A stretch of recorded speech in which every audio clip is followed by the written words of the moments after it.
Cubs Spring Training is presented by Circus Sports Illinois. It's a crosstown showdown that's out of town. Cubs hosting White Sox on another beautiful day in Mesa.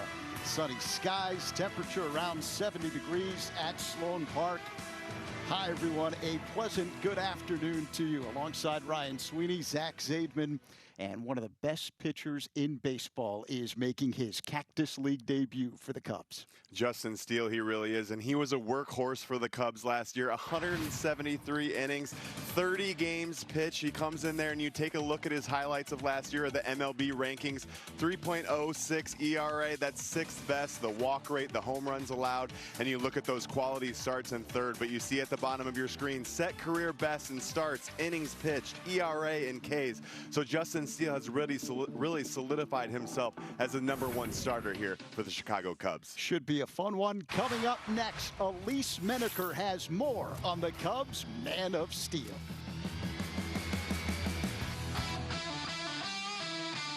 Menards 11% off.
Cubs baseball on Marquee Sports Network is brought to you by Blue Cross Blue Shield. Through it all. By Ford. Visit your local Ford dealer today. And by Menards. Save big money at Menards.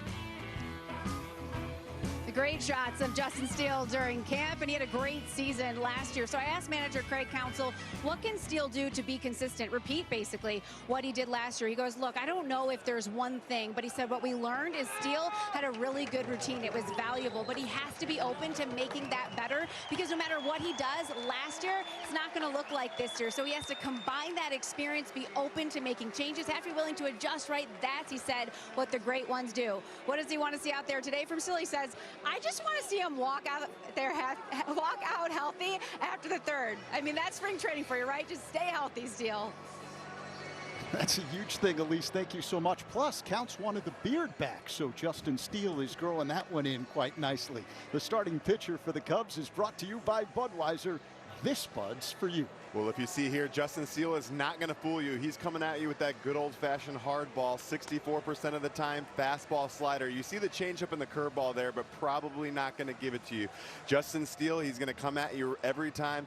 I like that, being able to go out there and just, he's going to have to change some of the things that he did last year because it's a new year, but Craig Counsell, I like what he's doing so far this year with his young starter. The White Sox lineup is brought to you by Ford. A lot of new faces in this White Sox lineup this year. Kevin Pillar, the leadoff man in right field. Former Cardinal Paul DeJong is the shortstop. Hitting third, Andrew Vaughn, the slugging first baseman. In the cleanup spot, it's former Cub farmhand Eloy Jimenez, the designated hitter. Peyton Burdick in left field, bats fifth. In the number 6 hole, it's the third baseman, veteran Mike Moustakas. Corey Lee hits seventh, and he's behind the plate for the White Sox. The center fielder, Dominic Fletcher, in the number 8 hole. And hitting ninth, it's Naperville's Nicky Lopez, acquired by the White Sox in the offseason in the Aaron Bummer deal with Atlanta. The defensive setup for the Cubs is brought to you by Blue Cross Blue Shield. From left to right, it's Owen Casey, Pete Crow Armstrong, and Seiya Suzuki. At third, it's the hotshot prospect Matt Shaw. Miles Mastrobuoni is the shortstop this afternoon. Nick Madrigal plays second. And at first base, it's Michael Busch. Behind the plate is Yan Gomes, the veteran catcher, and the all-star left-hander Justin Steele is on the mound, about to make his Cactus League debut. And a line shot caught by Steele. Welcome, the season officially underway for the left-hander. Nice play by Steele. That's why you do PFPs on the backfield when you get here early the first couple weeks. Pillar not waiting around, getting that inside fastball like we know Justin Steele will throw, and already sawing off and breaking his first bat of the year on the early spring training. Love it. That'll wake you up, right? So here's Paul DeJong, the former Cardinal. Now with the White Sox, signed a one-year deal in the offseason. DeJong spent time with 3 different major league teams last year. Began the year in St. Louis, traded at the deadline to Toronto. It did not go well for him in Canada. He was designated for assignment, and DeJong ended up signing with San Francisco before getting released by the Giants. You see that nice slider right there. Steele in midseason form. You wonder, how does he get away with only throwing 2 pitches? But he has that deception. You see, hides the ball, short arms it a little bit. Count even at 2-2 after the swing and miss. First 5 pitches so far look great from Steele. He's got that slider working, both sides of the plate command, getting those hitters off balance and out front. That's what he relies on. Here comes the 2-2.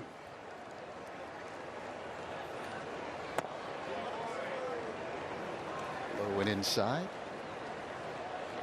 Yeah, you see the slider usage right here, 33% of the time, and that whiff rate 32, and got 162 Ks on that slider. Nice.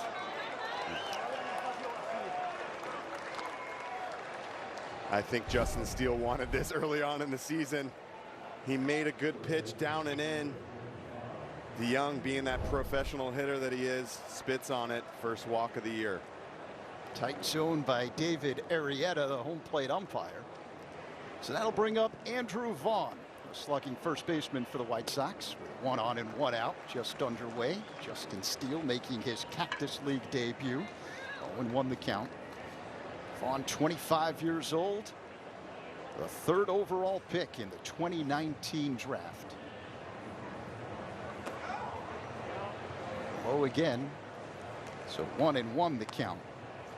Yeah, the top 2 picks in the 2019 draft, Ryan, pretty impressive. You Yes. talk about the 2019 draft, the top 3 picks overall are all guys that are being counted on in big fashion by their teams. Adley Rutschman went 1 to Baltimore.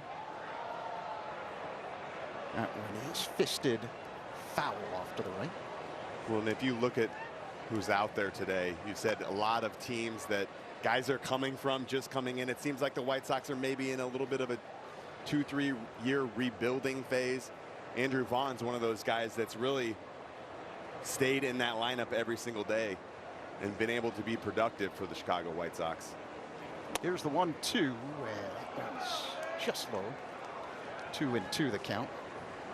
I think this is great, though, early on. I know Justin Steele's not getting that pitch and he's getting frustrated, but usually you have that arm side command early. Looks like he's throwing that glove side pitch a lot, coming into the righties. See if he throws that slider here. Tapped foul. Count remains 2-2. Yeah, so Rutschman was the #1 overall pick in 2019. The #2 pick, Bobby Witt Jr. with Kansas City, just signed a mega extension with the Royals, and Vaughn went third. Last year hit .258, 21 home runs, 80 RBIs. The 2-2. Ground ball hit to third and bobbled. They get one, but not in time for the double play. Well, nice job by Matt Shaw on sticking with it, staying down on it. We know he is a third baseman, has been playing a lot of second base when Nico hasn't been in there this spring, but stays with it. We saw Morel had one of those yesterday where maybe tried to rush it too much. Shaw, keeping the ball in front of you, that's exactly what you want to do, and getting that lead runner. So 2 down, Vaughn at first, and here's Eloy Jimenez. And he fouls off the first pitch, 0-1. Jimenez part of that Jose Quintana trade back in 2017. White Sox also got Dylan Cease in the deal. Eloy having a nice spring so far with that .633 average and 6 RBIs already. He must be seeing it good early on in this spring. Yeah, hitting has never been the problem for him. It's being able to stay healthy enough to hit consistently. Absolutely. And you look at it, in the last 5 years, he's only been able to play over 100 games 2 times. Just think if he would stay healthy. It's fouled away again, 1-2 the count.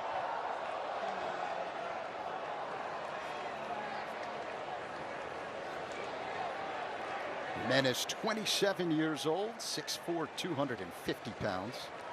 Last year, 120 games, but he dealt with appendicitis, a groin injury. Steele delivers. Grounded foul, 1-2. Good battle going on here. Back in 2022, Ryan, Jimenez had a hamstring injury, a torn pec among his ailments in 2021. A lot of bad luck. Yeah, I think that pec was kind of a fluke where he tried to catch it over the wall, right? But yeah, a lot of lower body extremities. Line foul, 1-2 the count. It's tough, and that's so frustrating as a player when it seems like just when you start getting hot, then you get hurt. And look, this White Sox team, the last few years, it just seems like, I know Tim Anderson's over with the Marlins now, but Yohan Moncada not being able to keep these guys healthy all at once and be on the field and play all at the same time. 0-2 by Steele. Breaking ball hit in the air to right. Shallow angling toward the line. Here's Suzuki fighting the sun, and he makes the catch. So a scoreless start for Justin Steele. We head to the last of the first. Nice to meet you.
Let's take a look at the Cubs lineup, brought to you by Binny's Beverage Depot. If you can't find it at Binny's, it's probably not worth drinking.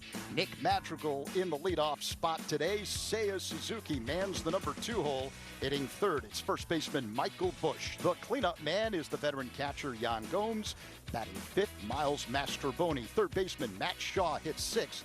Batting seventh, center fielder Pete Crow Armstrong. Left fielder Owen Casey in the 8th hole, and the DH David Bodie bats ninth. The starting pitcher for the White Sox is brought to you by Budweiser. This Bud's for you. Yeah, with Michael Kopech, you're going to get the fastball, slider, curveball, change. Primarily a fastball slider guy, just like Steele you see there with that 61%, but we'll run it up there, 95 plus miles an hour. Last year, 129 innings pitched with that 5.43 ERA. Madrigal looks at a ball up high, so the count now 3-0. The defensive setup for the White Sox is brought to you by Northwestern Medicine. As Madrigal looks at a strike, 3-1.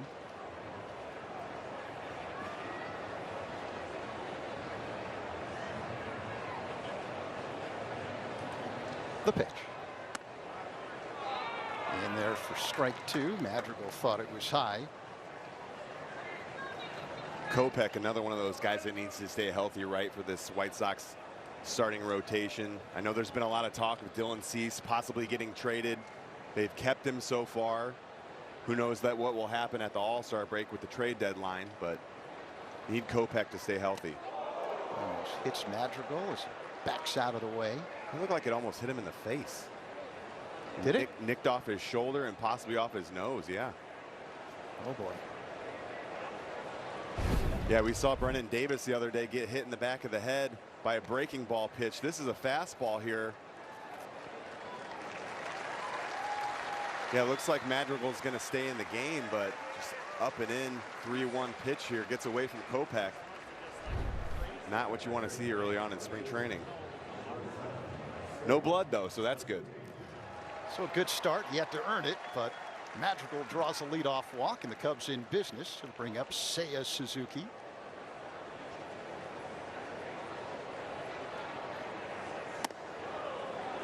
Kopech misses up high.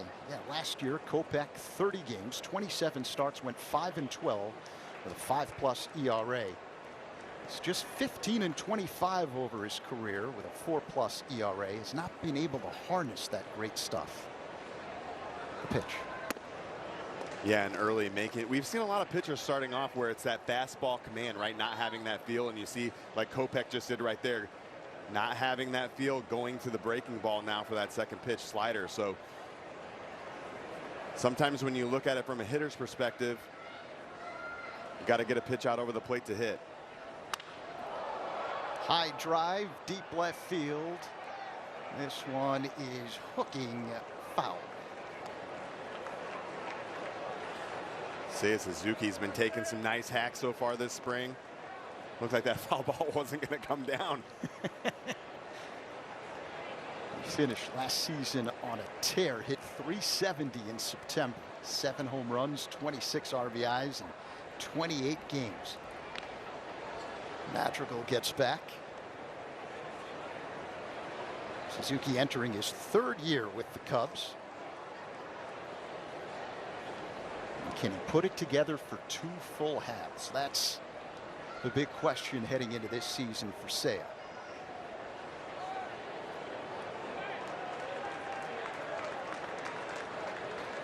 Well, for Seiya too, you look at him, highest OPS over 1,000. Ozuna, Mookie Betts, that's good company to be in right there after August 1st. So Seiya, I'd say it again. I say it again, Seiya. you stay healthy, he's going to have a monster year this year. That second half, I look for him to build off that. He has a more understanding of what it's like in the big leagues, the strike zone, what he needs to do to prepare for the game. And that personality plays every single day. Now the 2-2. Low and outside, full count on Seiya.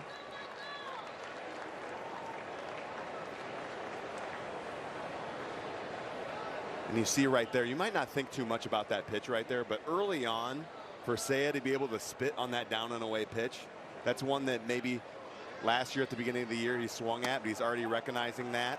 And 3-2 count, gets that fastball up and in, takes base on balls, runners on first and second, nobody out. So back-to-back walks to begin the game for the Cubs. The defensive setup for the White Sox is brought to you by Northwestern Medicine. Peyton Burdick is out in left field. Dominic Fletcher in center. And Kevin Pillar, the right fielder. Mike Moustakas plays third. Paul DeYoung at short. Nicky Lopez, the second baseman today. Andrew Vaughn at first. Corey Lee is behind the dish. Michael Kopech is on the mound and in some trouble early. A hit by pitch to begin the game has Madrigal at second base. Seiya Suzuki followed with a walk. And here's Michael Busch, the number 3 hitter, batting .400 for the Cubs this spring. He looks at a strike, 0-1.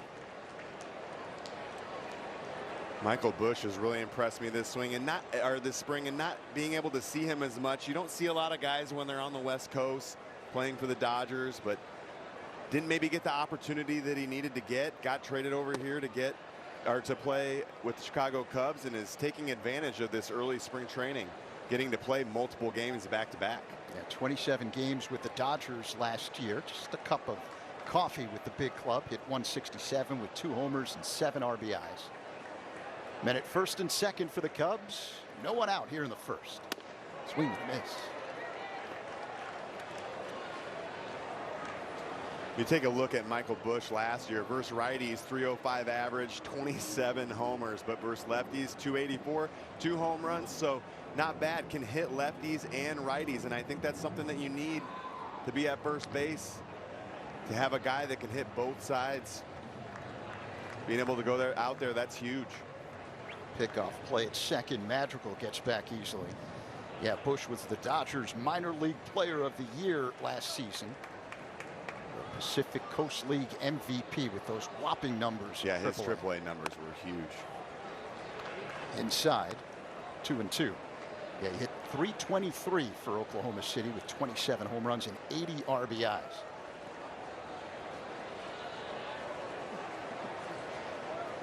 Busch, a first-round pick of the Dodgers in 2019. That's low. Full count. So Kopech really having some issues. I'm impressed with the approach of these young hitters. It's a breaking ball, borderline tough, down and into a lefty. Kopech trying to find the strike zone early on in this game. They're not expanding. These Cubs hitters are not expanding outside of the zone. Another 3-2 count. The payoff pitch. Called strike 3, 1 away. And that's tough. That's one of those ones where, as a left-handed hitter, you can't pull the trigger. Backdoor slider up, doesn't break probably as much as Kopech wants it to, but effective on the outside corner there. So 1 down, men at first and second for the Cubs here in the last of the first. And it'll bring up Yan Gomes hitting cleanup today. Gomes takes a strike. Gomes had a bit of a renaissance last season, hitting .267 with 10 bombs and 63 RBIs in 116 games for the Cubs. The pitch. Bounced foul, 0-2. Cubs were 57-45 when Gomes started. Remember, people weren't sure what they were going to get offensively from the Cubs catchers last year, and Gomes did a nice job. Jan's such an important part of this team, being able to not only manage a pitching staff, but have a guy like Miguel Amaya that's coming up, where Amaya can learn from Yan Gomes, who's been around for so long. You see 92 starts as a catcher, age 35 plus, most since Joe Girardi. That's a lot of games back there. The 0-2. Swing and a miss. Strike 3. 2 away. Kopech now finding it with that breaking ball a little bit, struggling with the fastball early, walking the first 2 batters of the game, but starting to settle down. So 2 on, 2 out for the Cubs here in the bottom of the first inning. Miles Mastrobuoni will stand in, playing shortstop this afternoon. Kopech deals in there for a strike. Mastrobuoni acquired from Tampa prior to last season. He was the Cubs' opening day right fielder. Got off to a horrific start at the plate. Up high, 1-1. Well, playing shortstop today, he's one of those guys that can play multiple positions. He can play infield, he can play outfield. He's going to put together a quality at bat for you every time. Mastrobuoni picked it up at the tail end of last year, hitting better than 300 over his final 31 games. Now the pitch. Swing and a miss. And I know we just showed Craig Counsell right there being able to, see Mastrobuoni live in person now. You see the first 35 at-bats of the year, 155 average, but the last 26, 339. He really came on strong towards the end of the year. The 1-2. High and tight. Kopech trying to get these guys to not dig in too hard in the back of that batter's box.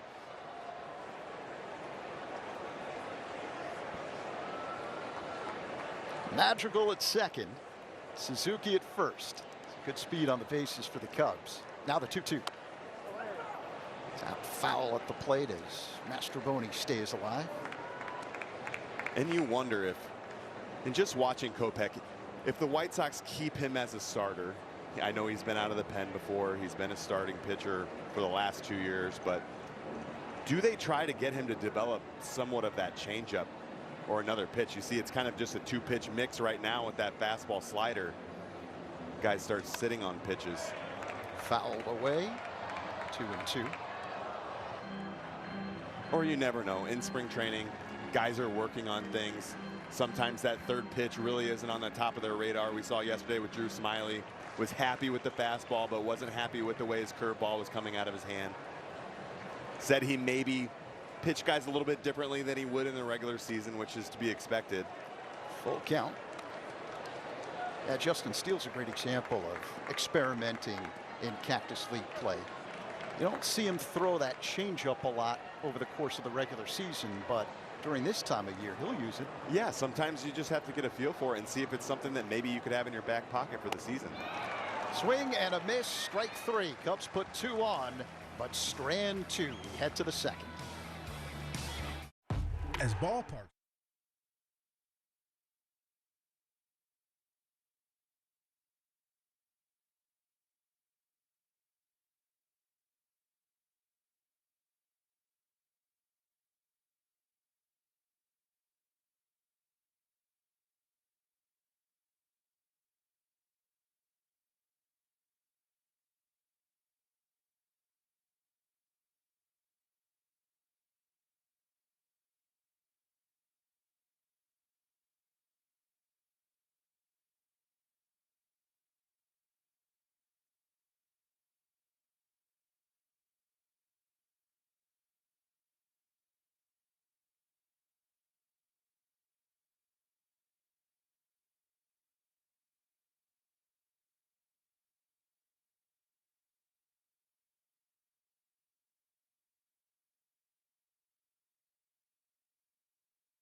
Imanaga is going to make his first start of spring tomorrow against the Dodgers. I got to catch up with him briefly before today's game, and I asked him just how he's feeling before this start. He says, you know, I'm excited. I know it's spring training, but he says, I want to be a part of this team by pitching well in my first start. He says he's been feeling good, progressing well. Counsell said he was taking it slow with Shota just so they could collect all the information they could about him. And Justin Steele, who we see today on the mound, he's gotten to see fellow starter Shota. And you got to see what he said when he first saw him pitch. He says, I watched Shota Imanaga throw a bullpen today. I'm on eBay now looking for cards. Guy is filthy.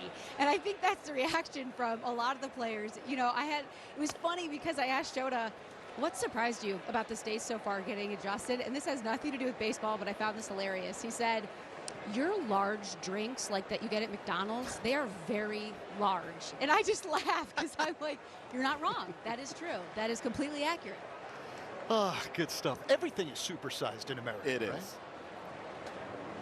Top two no score Cubs and White Sox. Peyton Burdick at the dish. Called strike three. Beautiful slider that catches the edge. Nice pitch right here by Steele. Kind of a backdoor slider that time. Jan maybe wanting it down and in, working a lot inside to the righties today, but nice pitch there by Steele by getting his first K. So that'll bring up Mike Moustakas, one of the offseason additions for the White Sox. He fouls it back 0-1. The signing of Imanaga really got all the Cubs excited, specifically his countryman, Seiya Suzuki. High fly ball hit to right, and Suzuki once again fighting the sun, and he makes the catch. And this was Seiya Suzuki's reaction when Boog asked him about the signing of Imanaga. What did you think when you heard about Shota Imanaga being signed? And what's that like for you to have another Japanese player on the team, someone that you can talk to more?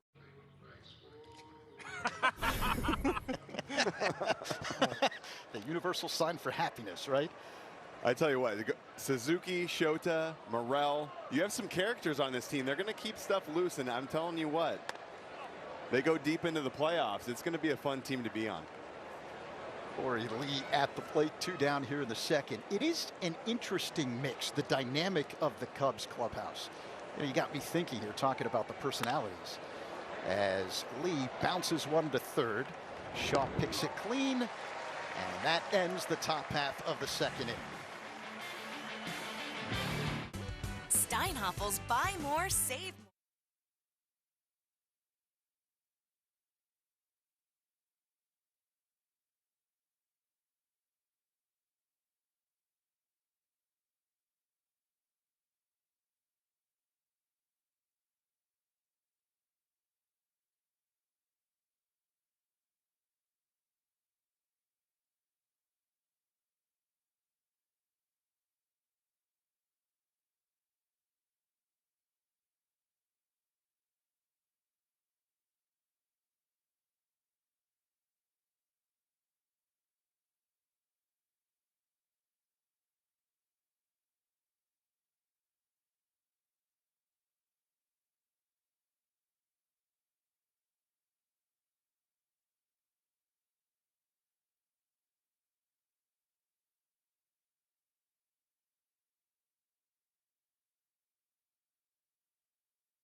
Of the 2023 MLB Draft, the Chicago Cubs select Matthew Shaw, a shortstop from the University of Maryland. Where Shaw was the nation's top collegiate shortstop before beginning his professional career. And he's at the plate now as we begin the bottom half of the second inning in Mesa. Cubs and White Sox are scoreless. Michael Kopech deals a swing and a miss. And Shaw's been aggressive this early in spring, and I like it. And I talked to her a little bit earlier about him, you know, playing second, sticking with that ball there at third, but sometimes you forget that he came up as a shortstop, so hasn't played a lot at second and third base. But this is a guy where it seems like it's kind of been a hole over there at third base for the Cubs over the last few years. He could be your third baseman of the future. Bouncing ball hit to short. DeYoung's got it. And Shaw grounds out, one away. Yeah, Shaw had 3 different levels in the minors last year for the Cubs, which says a lot in year one, right? Hit .357 combined in 38 games with 8 homers and 28 RBIs at .1018 OPS. Well, you can see he has a approach at the plate. And those college guys, they usually try to move him up a little bit quicker, mostly pitchers. But I tell you what, Shaw's working his way through these minor leagues quick with the Cubs. PCA swings and misses at the first offering from Kopech. The 0-1. Another swing and a miss. Pete Crow Armstrong hitting better than 300 in Cactus League action. Yeah, PCA, a couple nice at-bats again yesterday. I talked a little bit about it yesterday as well. Just falling behind in counts, though. 0-2 again right here to Kopech, but then battling, still getting his knocks, squaring balls up even when he doesn't get hits. It's good to see that this early on in the season. How long does that generally take when you get your first experience in the big leagues and you see the way the big boys are starting to pitch you and the adjustment you have to make when you were nearly perfect in the minors? Well, look, I think we all know that PCA can play defense. It's putting that all together at the plate, and it's about making adjustments. And he only got 14 at-bats last year, so I'm not too worried about the no knocks yet. Look, he seems like a guy that's very confident in his ability to play baseball. He's just going to have to make those adjustments within its at-bat to at-bat, it's pitch to pitch. I'm sure he's going to be working with Dustin Kelly about approach, what he's looking for against certain guys. He'll know how guys are starting to pitch him, and that just comes with age and experience. And if PCA does have to start at AAA, that's not necessarily a bad thing. He's so young. People don't realize that. Crow Armstrong working a full count. Now the payoff pitch. Called strike 3. That's a tough pitch right there. Another one. Lefty Michael Busch got it in the first inning. That backdoor slider there. Another one here to PCA. And as a hitter, that's just so frustrating when you got an 0-2 count. You work it all the way, you back, you fight to get the 3-2. Borderline pitch up, strike 3. And it is spring training, so. So 4th strikeout of the afternoon for Kopech as Owen Casey looks at a ball. Owen Casey has been on an absolute tear. I love seeing him back in the lineup again today. Yesterday, 3 for 3 with 2 doubles, 2 hits the day before that. He's locked in right now with that .625 average.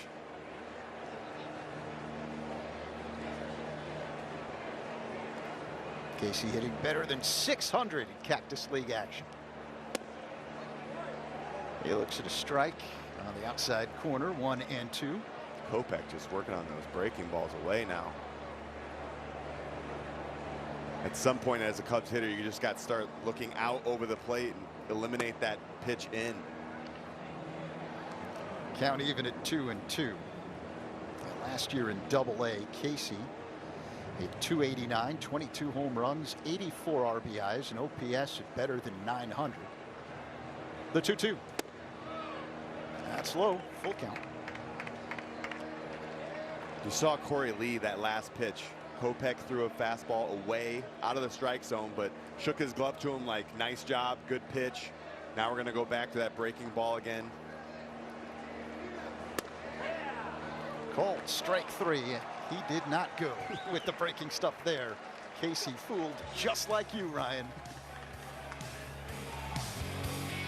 For your next vehicle,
I'm Alfred Alsole, and you're watching Marquee Sports Network.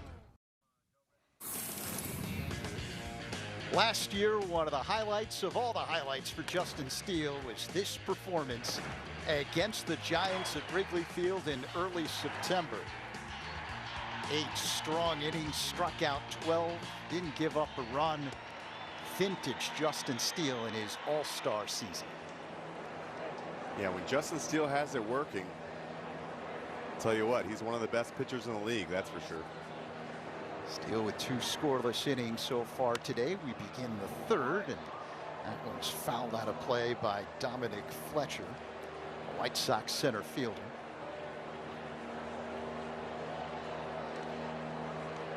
"17 games with 6+ innings pitched. 2 or fewer earned runs. Love that. And I think that's one thing that Justin Steele said that he really wants to focus on. This was last year in the middle, going deeper into ball games. And you see here left on left, throwing that slider down and away or cutter. I think he's mixing in, you know, working on different pitches this spring. That's a nice pitch left on left on the outside corner right there. Here's Nicky Lopez, and he looks at a ball. 2 strikeouts on the afternoon for Steele. At 16-5 last year. ERA just a tick over 3 on the inside corner for a strike.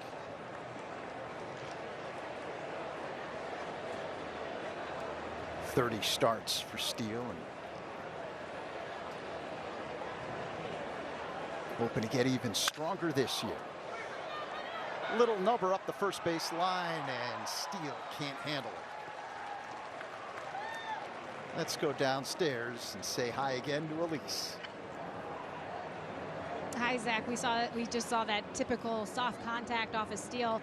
I asked Counsell because he said on the other side, like, Steele was just always so hard to hit. It was like a head scratcher. And so I said, now that he's gotten a closer look, what is it about him? He said, you know, the way Steele throws the ball, there's just something different each time. So it's hard for hitters to time it up because they don't like, but they don't see that often. And Ryan, you can talk about that, because if it's like a little bit different each time, the way you're timing it up, that's why we see the soft contact we do off of him, because if everything's just different, just when you think you're on it, you're off of it. Yeah, good point. It really is that deception from Steele, and he mixes up his pitches well. His timing when he goes to the plate, how long he holds for. It is very unusual for a starting pitcher to have 2 pitches, and you walk up into the batter's box knowing that, and having to pick one side of the plate or the other and not being able to hit either one of them. Now the 1-1. Nope, throw to first, and diving back in safely, Lopez.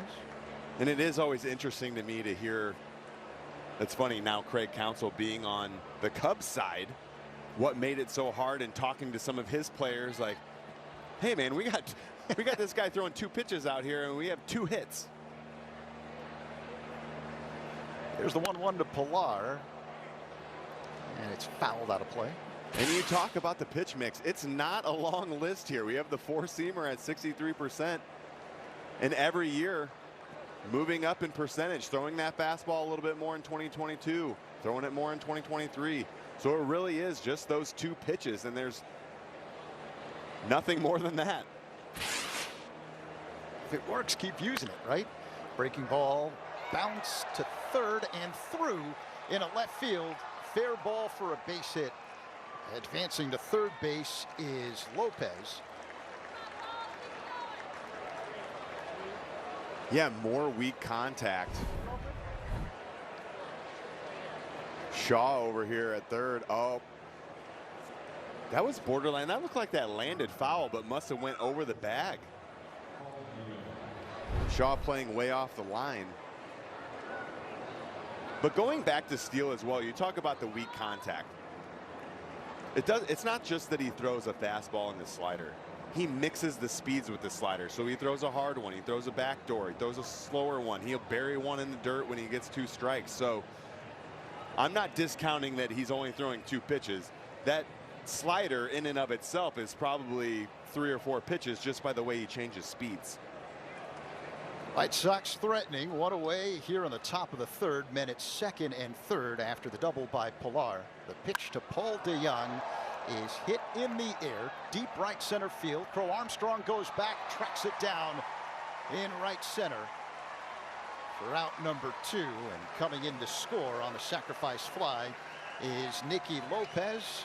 Advancing to third is Pilar. And this is a nice play. DeJong putting a jolt into that ball. PCA, it's a high sky here in Arizona. Putting the glove up, finding it, knowing where the wall's at. We've seen this many times out there before. Knowing where you are on the field at all times, how many steps you have to get to the wall from the warning track. He just has that spatial awareness and everything to be a Gold Glove caliber center fielder. Andrew Vaughn looks at a ball. That's almost a routine catch. Yeah, he makes it look easy. Look, I mean, a lot of guys when they go back, look, some guys are scared of the wall, right? They go back and they panic a little bit. You see him stutter step. That one gets away from Gomes, and coming in to score the second run of the game is Kevin Pilar. 2-0 White Sox here in the third. Yeah, but going back to PCA, you see guys stutter step at the wall, maybe not wanting to go full bore into it. He's not scared to run into the wall, but he knows where he is, so he can kind of carry him and maneuver his body in ways that we don't see most center fielders do. Vaughn swings and misses. 2-1.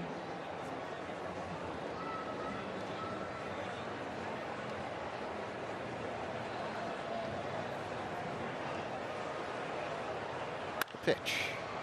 Cracked foul. I think one thing we learned last year, Ryan, is that PCA is fearless out in the field. He really is. He goes after everything, like I said, and that's knowing who's on your left and who's on your right, with Ian Happ most likely playing left field, and then Seiya Suzuki's winning out here. But you see this flashback, walking in, getting the call up, excited, talking to Kyle Hendricks, and just you talk about the different plays that he made last year. Boom, I talked about that, being able to carry him on that, off that wall, making the backhand sliding catch, hugging his mom over there. Just makes it look easy. Fly ball hit to deep left field, but making the catch is Casey for out number 3. 2-0 White Sox.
Chicago Cubs baseball on Marquee Sports Network is brought to you by Budweiser. This Bud's for you. By Advocate Healthcare. Let's live well and make the most of every moment, game day and every day. And by the Bob LaCourcio Auto Group. You're going to like buying a car this way.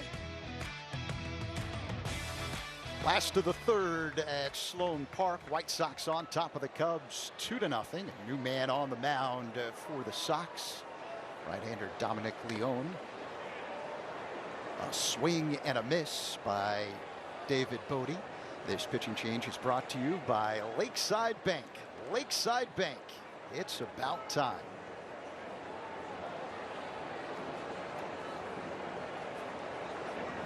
Bodie, the number 9 hitter in the Cubs order, hitting at 300 this spring with 2 home runs. The pitch. On the outside corner for a strike. 0-2. Michael Kopech went the first 2 innings for the White Sox. Walked 1, struck out 5. Did not allow a hit. The pitch. Swing and a miss. Strike 3. 1 away. Cubs fans, sign up now for the Marquee Sports Network app and receive up to 30 free days of spring training baseball by using the promo code SPRINGTRAINING24 at watchmarquee.com. Sign up now for free Cubs baseball. So here's Nick Madrigal, was hit by a pitch to lead off the game, and he looks at a ball way outside from Leone. Man, Leone throwing some nasty breaking balls to Bodie. Talk about Bodie. Bodie's had a good spring, though. Yesterday hit a homer. Had a chance of winning the game yesterday. 3-0 count. Third baseman just dove and made a really nice play. That ball gets down the line. Cubs either tie it or even go ahead. 1-1 the count to Madrigal. Yeah, Bodie spent all of last year with Iowa. Hit .258 with 14 home runs and 61 RBIs. Fouled away. Bodie, 5 years of major league experience with the Cubs. 36 home runs, 150 career RBIs. A flair for the dramatic over the course of his major league career. The 1-2. Madrigal chases that one. 2 away. Well, I tell you what, Leone has that slider working. Throwing these right-handed hitters off balance, I should say. Coming in, doing what you want to do early on in spring training. Keeping the pitch count low with 7 pitches and throwing strikes. Veteran right-handers bounced around as Seiya Suzuki takes a strike. Last year, Leone was with Texas. He's been around San Francisco, Cleveland, St. Louis, Toronto. Began his career with Seattle. The pitch. That's low, check swing. Did he go? No, on appeal. Seems like everyone in this White Sox lineup except for Kopech and Vaughn. I guess Eloy with the DH, but it seems that way because they were. Everyone in the lineup is coming from another team. Seiya taps it foul. 1-2. Yeah, this is you hear teams refer to it as different things. It's a transitional year, a bridge year, a rebuild year, whatever it is. You're not where you want to be at this particular time. You're working toward getting there. No, absolutely not. And, you know, Chris Getz with being the new GM over there for the White Sox. Played with Chris actually coming up a little bit. Good guy, so I'm sure he's busy getting to work, seeing what kind of things they can get done this season and off season. Sky high pop up right side. Vaughn drifting back, and he makes the catch. Not elegant, but mission accomplished. 2-0 White Sox.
Cubs fans, single game tickets are on sale. Don't miss a second of the action, the matchups, and the magic. You have to see it. Visit Cubs.com/tickets. New man on the mound for the Cubs. Right-hander Javier Assad takes over for Justin Steele, who went 3 innings in his Cactus League debut, giving up 2 runs on 2 hits, 1 walk, and 2 strikeouts.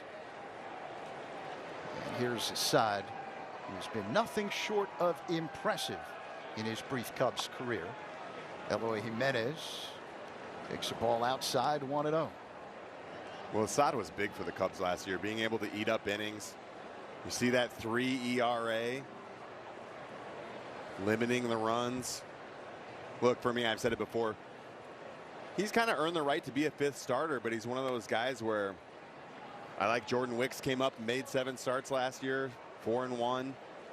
He's pitched well this spring, so Assad's one of those guys that can come out of the bullpen and give you multiple innings.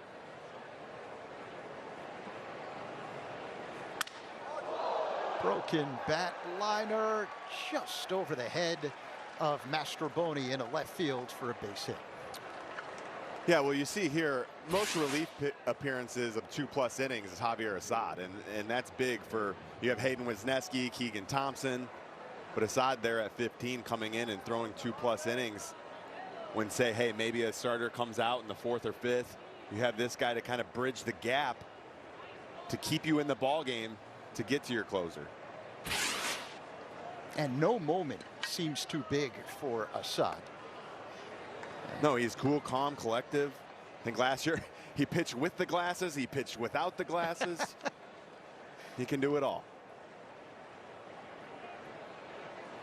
Peyton Burdick at the plate. No one out here in the top of the 4th. The White Sox with a 2-0 lead.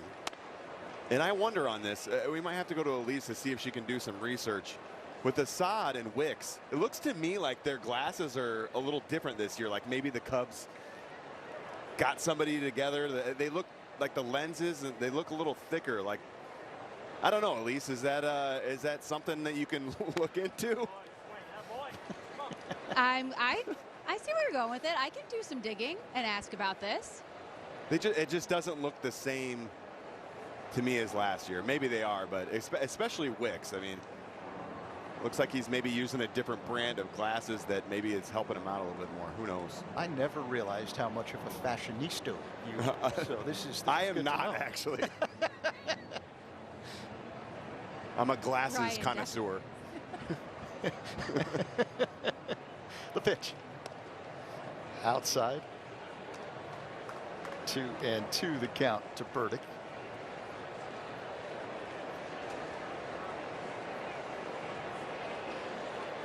But Wicks is another guy, just like Assad, from day one as a major leaguer. The moment was never too big. Popped up. Off to the right. Foul territory. Circling and making a nice over-the-head catch is Bush. Double play. And that's that 2 away. Nice job by Michael Bush, making the over-the-head basket catch right here. And it's not easy with that high sky. He's playing in because he's holding on the runner. Runs back, has to adjust, and the heads up. Javier Assad over there doing those PFPs, covering first base. Nice play right here, doubling him up. That's huge for your pitcher too. Get that first hit. Come in, runner on first base, nobody out. Now you got 2 outs. You can refocus. So here's Mike Moustakas, and he looks at a ball.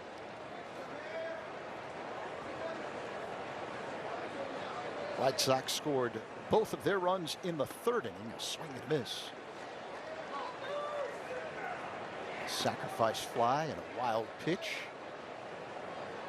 And Assad's one of those guys too where he's not going to overpower you, but he just has that confidence in his stuff where he knows if I hit my spots and keep the ball down, it's going to be tough for you to put the ball in play. Clean play at first for Michael Bush. That's out number 3. Why act with an unrivaled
Chicago Cubs baseball on Marquee Sports Network is brought to you by UI Health, changing medicine for good, by Toyota, official vehicle of the Chicago Cubs, and by Northwestern Medicine.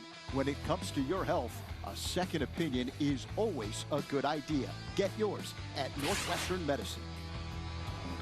Last of the fourth in Mesa, the White Sox a 2-0 lead over the Cubs as Michael Busch swings and fouls one into the glove of Corey Lee. First pitch from the new man on the mound for the White Sox, former Cub Jesse Chavez. Here's the pitch. 1-1. Chavez has been around for a long time. Actually played with him for a little while. I think he said coming into this year, 35 plus years old, probably going to be his last year, but good to see him hanging around the big leagues for this long. He's another one of those guys who wears the stylish frames. It's a theme that clearly has captured you this inning. His are more like sunglasses, though. He's like the poker player out there where you can't see his eyes. The 1-2. See, I know my sunglasses. Ground ball up the middle. DeYoung's got it. Busch grounds out. He's 0 for 2. One down here in the bottom of the fourth inning. It'll bring up the cleanup man, Yan Gomes. You know, earlier we were talking about some of the personalities in the Cubs clubhouse with Imanaga, Seiya Suzuki, Christopher Morel. But the dynamic is interesting because you have a lot of veteran, serious guys like the man at the plate right now, Yan Gomes, who looks at a ball from Chavez. Dansby Swanson, Cody Bellinger. You know, I know Nico Horner is young, but to me, he's so much more mature than most. He's a veteran guy, yeah. Well, I think you have guys, look, in any clubhouse that just go about their business a different way, right? And certain guys are quiet. They lead by example on the field. Certain guys like to be out there. You know, they're just ready to be flashy. But I think that the Cubs have that good mix where there's certain guys that can rein those guys in, right, if they're getting a little bit too out of control. But look, the game's changed where you don't really have that older veteran presence that are going to tell the younger guys, hey, you shouldn't be doing this. Everybody kind of plays how they want to play, and if somebody gets out of hand, then nice hit here by Yan Gomes. Smoke to right center field. It'll roll all the way to the wall. Gomes cruises into second base with a one-out double. Well, Gomes is one of those guys where you know what he can do behind the plate, managing a pitching staff, but that bat has really came on. He stays nice down and in. That's an inside fastball. Shoots it the other way. That's what you like to see early on in spring training, putting together quality at-bats, line drives, driving balls in the gap. We saw Dansby Swanson get his first knock yesterday. Saw him out hitting early today in the cage. These guys want to get better every single day. It doesn't matter how much time you have in the big leagues. They're taking it seriously. So the Cubs with a good opportunity here, Ryan. Miles Mastrobuoni at the plate. The 0-1 swung on and missed. And Chavez, I think what's kept him around, another guy doesn't throw crazy hard, kind of like a Javier Assad, but has that nasty cutter. Can command both sides of the plate. You saw the cutter in, now he's going with the cutter away, back door. 1-2. I think that's the biggest thing that you'll notice early on in these spring training games when you have the big league guys throwing. It's command, right? It's knowing where my pitches are. Then you get later into the game, you see the minor league guys coming in a little bit more erratic. What I'm trying to say is that's the difference between going from A ball, double A to then now big leagues and triple A. Guys knowing where the strike zone is. Some guys do well coming up because the big league guys and the triple A guys are around the plate a little bit more, but then they start to make adjustments. Mastrobuoni fouls it away. 2-2. Chavez was with Atlanta last year.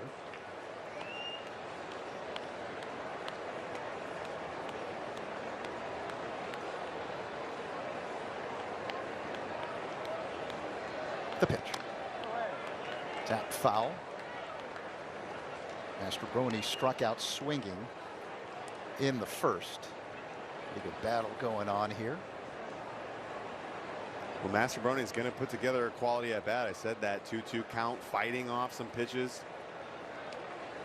And as a hitter, you get it. Try not to expand the zone. You don't get your pitch, foul it off. Borderline fake throw there by Corey Lee behind the dish, thinking Yan Gomes is going to take third. Did have a stolen base last year, right? I mean, well, we saw Joe Hudson yesterday throw 2 guys out trying to steal. So now the payoff pitch. Rounded to second. Lopez has it. 2 away. Cubs fans, it all starts April 1st at Wrigley Field, and you have to see it to believe it. Get your tickets to the Cubs home opener now. Visit Cubs.com/tickets. Cubs will begin the regular season on the road against the world champs in Arlington against the Texas Rangers, then come back home to Wrigley Field. Here's Matt Shaw.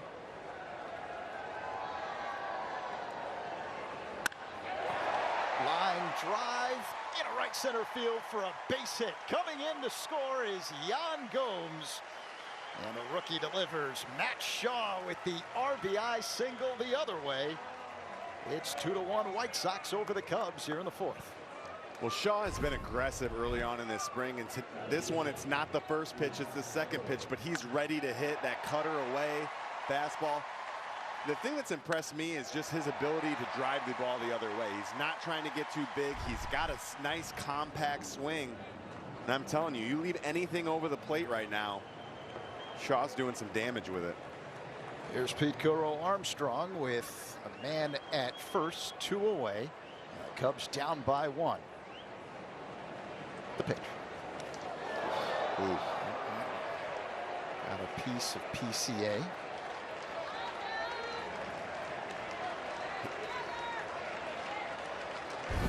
He's shaking it off, but you know that hurts a little bit. That's right on the bone there, on looks like the side of the knee. Ooh. Right off the kneecap.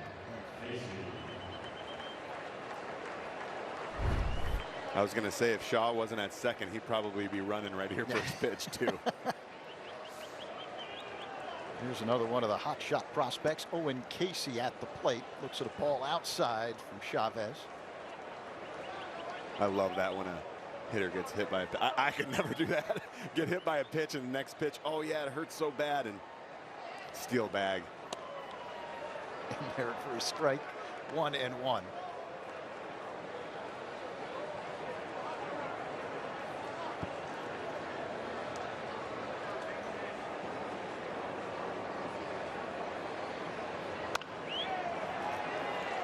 Soft bouncer on the left side, and no play. Everybody's safe. Casey with good speed.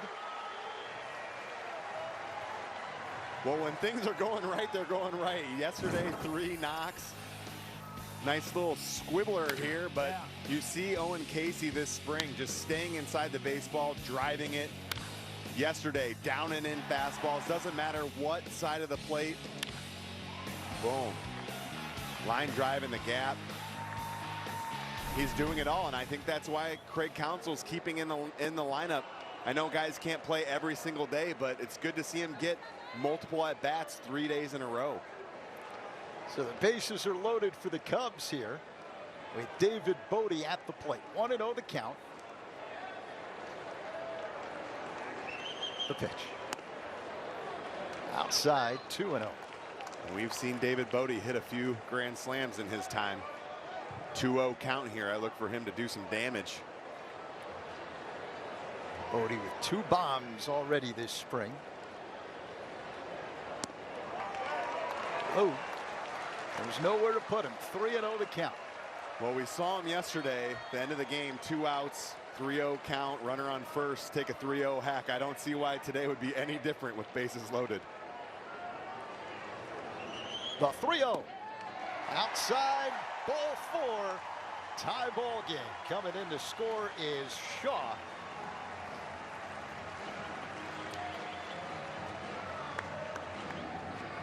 And that's just Chavez not wanting to make that pitch right there over the middle of the plate. But you see David Bodie early on in spring training against the Giants, driving it out to left field. And then yesterday, getting that little hanger over the middle of the plate and hammers it out to left field. Chavez saw those 2 homers and said, hey, I want nothing to do with David Bodie on a 3-0 count. White Sox pitching coach Ethan Katz out on the mound, having a conversation with the veteran reliever. Catcher Corey Lee joining the conversation as well. Nick Madrigal due up for the Cubs. An opportunity to take the lead. Tie ball game, 2-2, bases loaded with 2 away here in the last of the 4th. Madrigal was hit by a pitch to lead off the game, struck out swinging in the 3rd. The pitch. Ground ball hit to DeYoung. There's the force. And that ends the 4th inning, but not before the Cubs tie it up at 2. This is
The Cubs take on the Dodgers at 3:05 in the afternoon. The first 10,000 early arriving fans will receive a replica sweater inspired by my good friend, the Hall of Famer, Pat Hughes. Visit Cubs.com/tickets. Look at that beauty.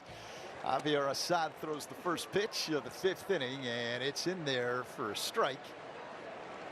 Corey Lee, the batter.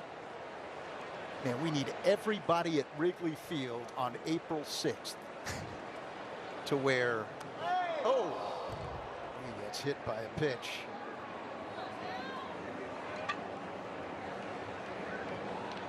Maybe if Corey Lee had that sweater on, he would have got out of the way.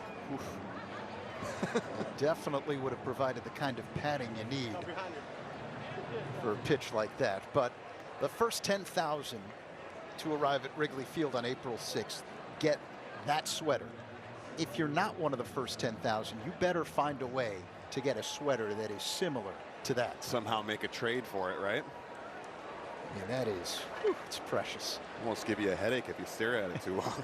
Tell me about it. I sit right behind Pat Hughes every day in the radio booth, and on the cold days, there's a lot of that look. Corey Lee, they're checking him out. You wonder if he stays in the game right here early on in spring training. Well, seems like he's okay, but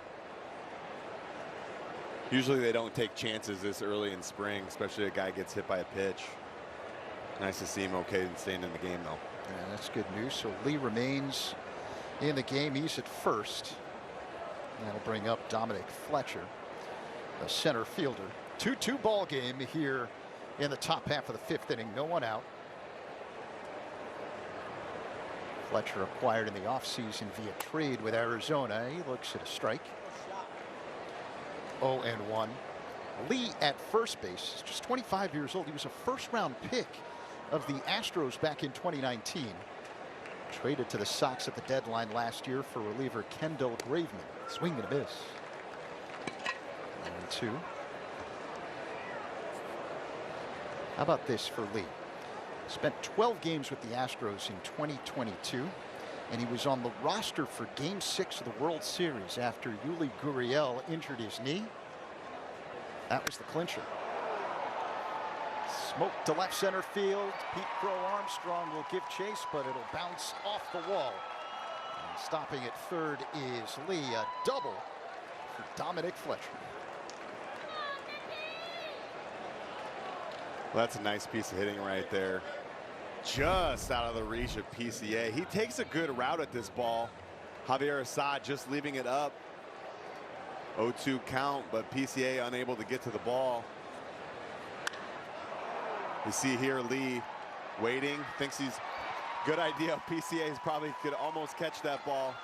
That's what I think held him up from being able to score there from first base, but now you have runners on second, third, nobody out. With Nicky Lopez at the plate. He hits one in the air.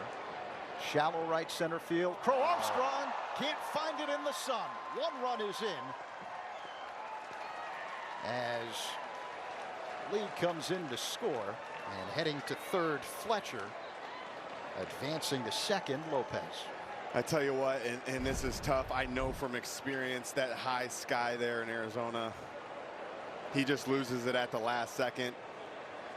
Early on in spring training games, the sun's right over center field, then it kind of creeps, and then towards the end of the game, right fielder has it, but right now, you can tell that that's eating at PCA. He doesn't like when stuff like that happens, but it's one of those things where you lose the ball at the last second. There's nothing you can do. You just have to get lucky and hopefully it hits your glove.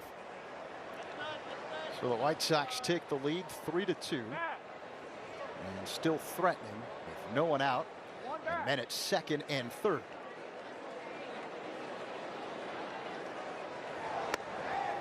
There's Kevin Pillar, looks at a strike. Doubled and scored a run in the third inning. White Sox struck first, taking a 2-0 lead. Cubs tied it up with 2 runs in the fourth. Ground ball hit to deep short, and the throw in time for the out by Mastroboni, but coming in to score is Fletcher. It's now 4-2 White Sox. Nice play over there by Mastroboni. You saw Shaw kind of dive for it, playing way off the base. Maybe thinking that he could get to it, but that just comes with experience, right? Knowing where you are on the field, having not played a whole lot of third base, but he's way off the bag. Last second, knowing I can't get to it, boom, routine ground ball, Mastroboni. Michael Busch over there making a nice stretch. Paul DeYoung takes a ball outside. And Nicky Lopez taking the base.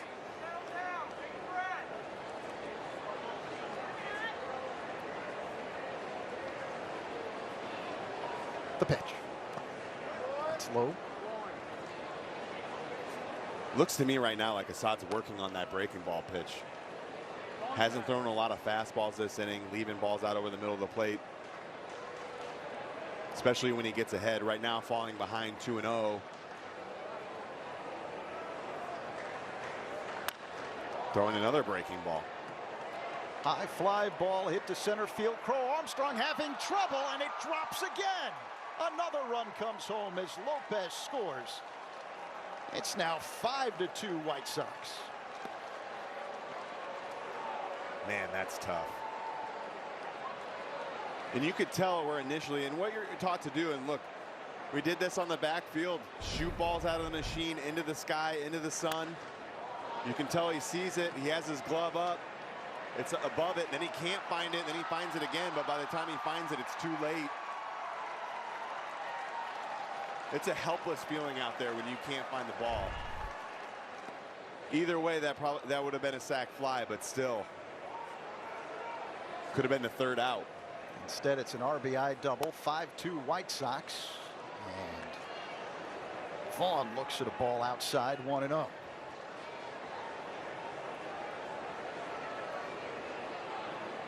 And that's where you try to rely on. I mean, that one especially, it's right at you. So you try to rely on your left and right fielder telling you in, or back. But if you can't find the ball, it's tough to catch. And both instances were in areas where you're on that island. Man at second, still only one away here in the fifth. The pitch. Up high.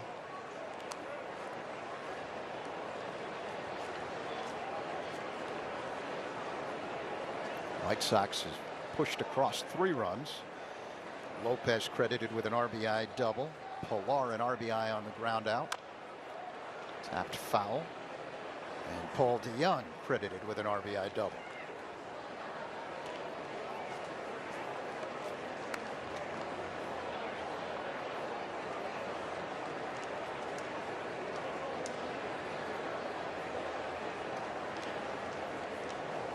Assad's ready. Called strike on the outside corner. Full count. Well, there's that fastball 3-1. See if he comes back with it or goes back to the breaking ball pitch.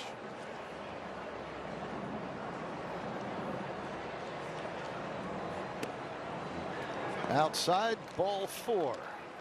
Let's go down to Elise. Brian, you were talking about how in these moments it can be frustrating as a player to just experience what PCA is out in the outfield. And I talked to him and he said that's actually something that he's working on this year. It's big for him, just managing that frustration, how that can look for him, because he says anytime you see that for me, like, look, it comes out of competitiveness. And that's something that I think we all really appreciate about his game, is how competitive he is. But he said some advice that he was given was you have to just keep that energy the same. Like whether you're excited or upset, you got to just try to stay really balanced. And it came up because someone who he's really looked to who's a good example for that, Cody Bellinger. I mean, we all see that. And so I think this is a really key time for PCA as we're seeing. We saw him take that breath, and it's just kind of one of those things where it happens in this game. Yeah, for sure. I mean, you have to stay even keel, right? It's about staying in the middle, not getting too high, not getting too low, especially, I mean, we talk about it more when you're up at the plate, right? With not getting too excited when you're on a hot streak and not getting too down when you're not going as well. But you don't talk about it as much on defense. But it is all-around game, managing your feelings. And I think that's another reason why Cody Bellinger is so important to this team. Being able to talk to these young guys and telling them what they're setting those expectations of, hey, you're not going to feel 100% every single day. Control what you can control. And obviously those 2 balls in the sun right there, tough for PCA to control. Eloy Jimenez at the plate. Here's the 1-0 by Assad. Drilled deep left, but hooking way foul out of play. Now might be the time to try to bury one of those fastballs down and in. Seems like Jimenez is looking out over the plate. Assad, like I said, throwing a lot of breaking balls. The pitch is hit in the air to right. Angling in toward the line, Suzuki fights the sun and makes the catch for out number 2. See, that's where I talk about it. The sun is right over the top of home plate right now. So Suzuki right there, yeah, he's catching a little bit of it, but he can kind of set his body and get an angle and put his glove up to where he can block off the sun so it's coming out of there. PCA, it goes up, you see it, then you don't, and you got to find it. So Eloy here inside the baseball, hitting a high pop fly, but you see how he puts his glove up once, he puts it up twice, and he has the glasses on out there, so able to get around it and let that ball fall out of the sun. Nice block by Jan Gomes behind the plate. 5-2 White Sox, top 5. That just shows you how high the sky is and how sunny it is. Seiya has eye black on and sunglasses. He's going for the double combo.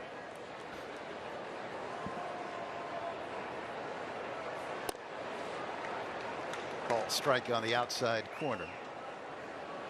So what would be the advice that you'd give PCA to deal with that other than going with the double combo. I mean, there's really no advice that you can give for that. Like I said, they work on that, shooting balls out of the machine into the sun. Smoked up the middle for a base hit around third and coming in to score. And that weird throw there that wasn't cut off. And the White Sox extend the lead, now up 6-2 over the Cubs here in the fifth, scoring 4 times. Gave Burdick an RBI on that one. But yeah, I just think it's one of those things, and we've seen this from PCA. Sometimes the game can speed up on you. That's not an instance of that happening. That's out of your. That's the sun being at the perfect angle, them hitting 2 balls in the perfect spot of where the sun is, and him just not being able to. The ball's not coming out of the sun, basically. I mean, there's no other better way of putting it than you tip your hat to the sun, I guess. But it is frustrating, especially as a starting pitcher as well, when you're making good pitches. You could get out of the inning. Now Javier having 36 pitches thrown, runs up that pitch count, and you're just continuing to give, guys more pitches up at the plate. Mike Moustakas, ground ball. Oh, a nice snag of it by Assad. The toss to first, and the inning comes to an end. 6-2 White Sox. We head to the last of the fifth. This copyrighted.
Family or clients, that's your next celebration.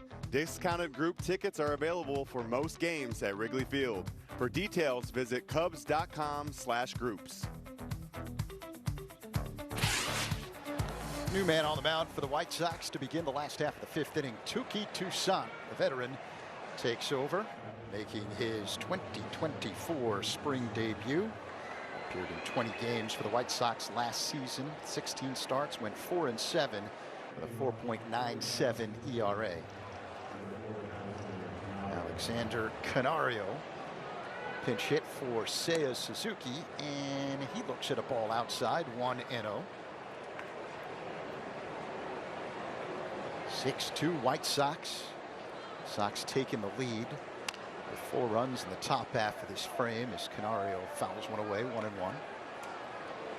Canario getting a lot of playing time this spring, playing all 3 outfield positions. A couple knocks the other day, threw a guy out from center, or from left, I should say. 2-1 the count. Canario spent a lot of time after he was called up last year on the bench, and then finally got an opportunity late in the year. Check swing, pitch low. Yeah, we got to see him hit his first homer. 3-1 walk right here.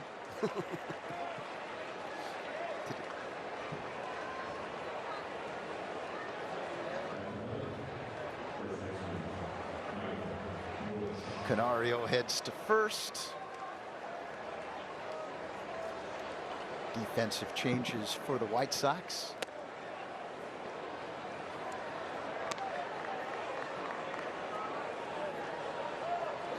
Shoemake is the new shortstop.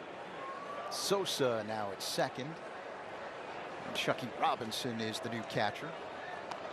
As Michael Bush looks at ball 2 low.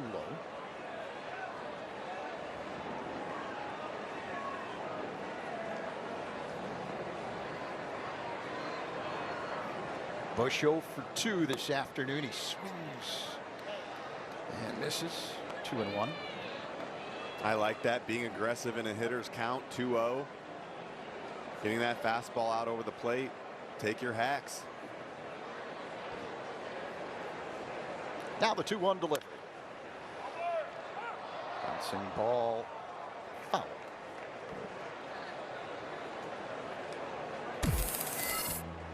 Michael Bush, one of the new Cubs. There's a lot to like about this young man. He was the 2023 Pacific Coast League MVP with Oklahoma City last year. Had a brief cup of coffee with the Dodgers before the trade this offseason to the Cubs. And he is a power bat line. He really is. This is a nice pickup for the Cubs, who have been looking for that first baseman that can play every single day. Now with Cody Bellinger probably being in center field, Michael Bush is going to get a nice look over there at first base. At 26 years old. The pitch. Outside. Ball 4. Yeah, you can see these ranks from the PCL League in 2023. OPS first. Pretty much first and second in every category. On base percentage, third, home runs, fourth. That's a hitter's league, but still putting up those types of numbers. Michael Bush, he can hit. Yeah, played his college ball at North Carolina before becoming a first-round pick of the Dodgers in 2019. 6'1", 210 pounds. Grew up just outside the Twin Cities. Played a whole bunch of different sports. Baseball, obviously. He was a hockey player out in Minnesota. He was the quarterback of his football team in high school. Let's send it downstairs. Elise, what do you got? You guys highlighting Bush's minor league career, and Counsell saying that, you know, the opportunity that Bush is getting, he earned, and it's a lot of because of what he did in the minors. And so he's saying that's all really you can ask for as a player, right, is to get that opportunity, and now it's just your job to use that appropriately as the ball gets away there. And the catcher, Chucky Robinson. And so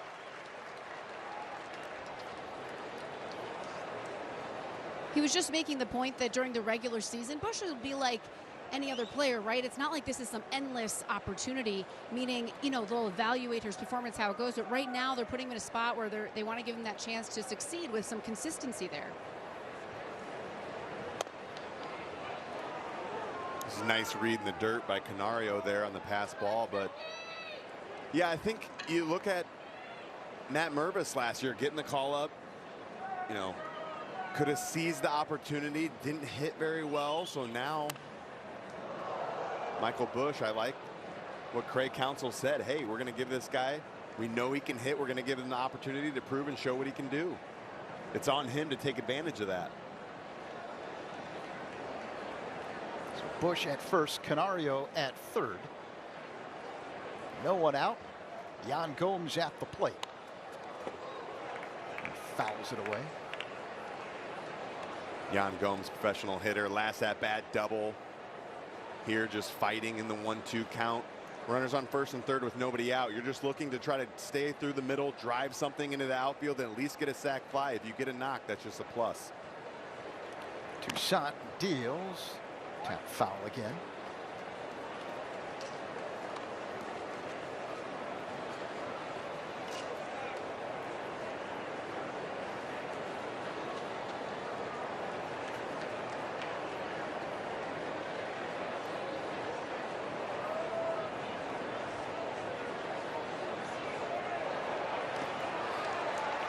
dirt. And taking second is Michael Bush. So there, a little bit of the athletic ability on display. And Toussaint a little wild or erratic here in the first couple batters, walked the first two guys, but Michael Bush stealing it on Toussaint right there. Probably could have just walked into second base, but I think that's something that we've seen the Cubs do early on in spring training, as they call a foul ball right there on Yan Gomes, hanging in there. But just the aggressiveness on the base pass. I know you have a lot of guys. You had, Nico, Bellinger, Swanson, 20+ stolen bases last year. But I think that's something that it looks like Craig Counsell is going to emphasize this year. That one's through for a base hit. Canario scores. And stopping at third base is Bush. RBI single for Yan Gomes. And it's now 6-3. Yan Gomes staying hot, double last at bat, fighting off some pretty good pitches. Even this one right here, sinker down and in, off the plate, down inside. Moustakas dice work, can't get it. Nice piece of hitting here by the veteran catcher. Canario coming across the score. That just goes to show you it was huge by him taking that extra base on the ball in the dirt. Then Michael Bush taking the stolen base. Now you have runners on first and third, nobody out with Mastrobuoni up. Mastrobuoni's 0 for 2 on the afternoon. Strikeout and a ground out. The pitch outside. Seems like we're playing ping pong right now, huh? We're going White Sox score 2, back and Cubs forth. score a couple, go back, score 1, I'll score. Kind of like yesterday's ball game. Yep. Pitch, foul. A lot of hits yesterday's ball game, man. Rockies, Cubs, 30+ hits by both teams. It was impressive, but it was a long one.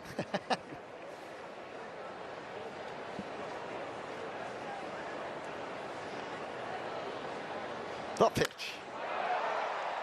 This is drilled left center, but caught by Fletcher. Tagging and coming in to score is Bush, and the Cubs move a little bit closer thanks to the sacrifice fly by Miles Mastrobuoni. It's now 6-4 White Sox in the 5th. Well, great at bat here by Mastrobuoni. All you're trying to do, like I said, when Yan Gomes was up, stay through the middle of the field, try to get that sac fly. Mastrobuoni gets a fastball up, stays behind it and drives it. You try to drive it in the gap, but nice sac fly right there, 1 out. Pulls him within 2. Throw to first, getting back is Gomes. Matt Shaw at the plate.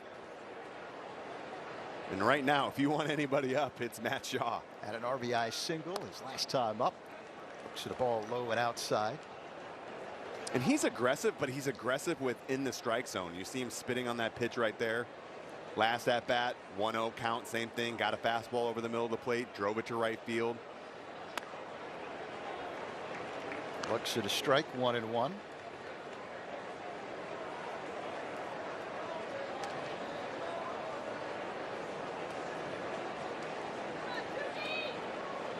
Shaw just 22 years old.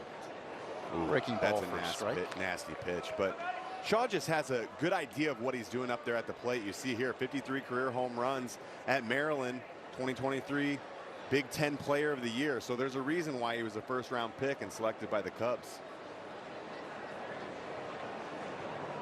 Shaw waits for the 1-2. Tap foul.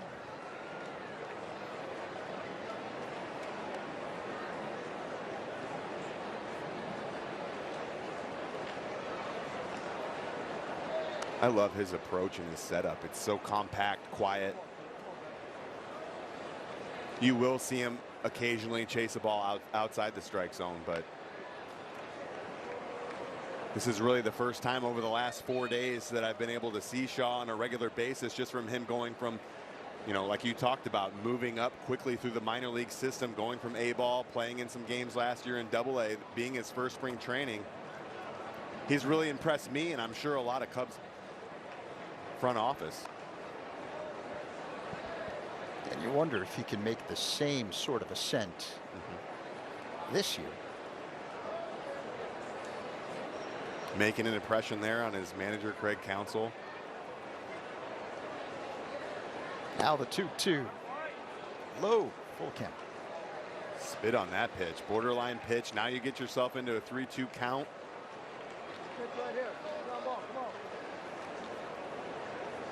Let's see if Counsell has the runner moving over there at first. The pitch. Line foul. Do it again. Gomes at first base. Toussaint with 30 pitches already this inning. In his spring debut, the right-hander deals. That's low for ball 4. Good plate appearance by Matt Shaw. Cubs now have men at first and second. Nice at bat, and we saw this yesterday, and that's what I've been so impressed with these young guys early on in spring training. They don't expand the strike zone, and they take their walk and move on to the next guy, especially when you're down 6-4 like the Cubs are right now. And that'll be all for Touki Toussaint. He will leave the game. The White Sox will make a pitching change. This pitching change is brought to you by Lakeside Bank. Lakeside Bank, it's about time. Cubs threatening here in the last of the 5th. Do you check your savings account?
Fifth inning, the new pitcher for the White Sox is right-hander Cole Dunsing. Cubs down by 2. They've already pushed 2 across here in this frame. Pete Crow Armstrong at the plate.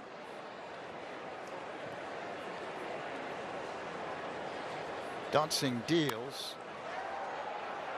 Golfed into shallow center field. Coming in Fletcher. He's got it.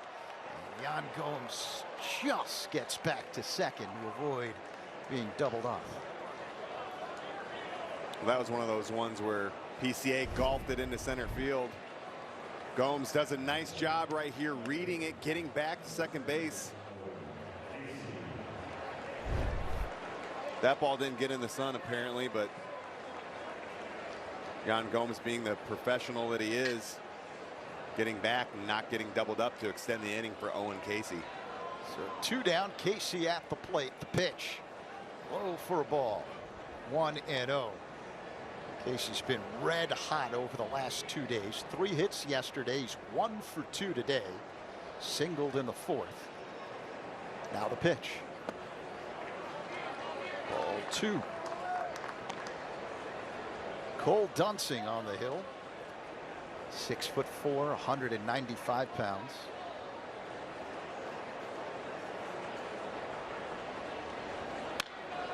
Whack foul. Casey wants that pitch back right there. 2-0 count fastball, just a little late. Readjusting the batting gloves. Casey digs in, waits for the 2-1. Here it comes. A big rip and a miss. So 2-2 count here, shorten up, 2 outs. Don't try to do too much, trust your hands.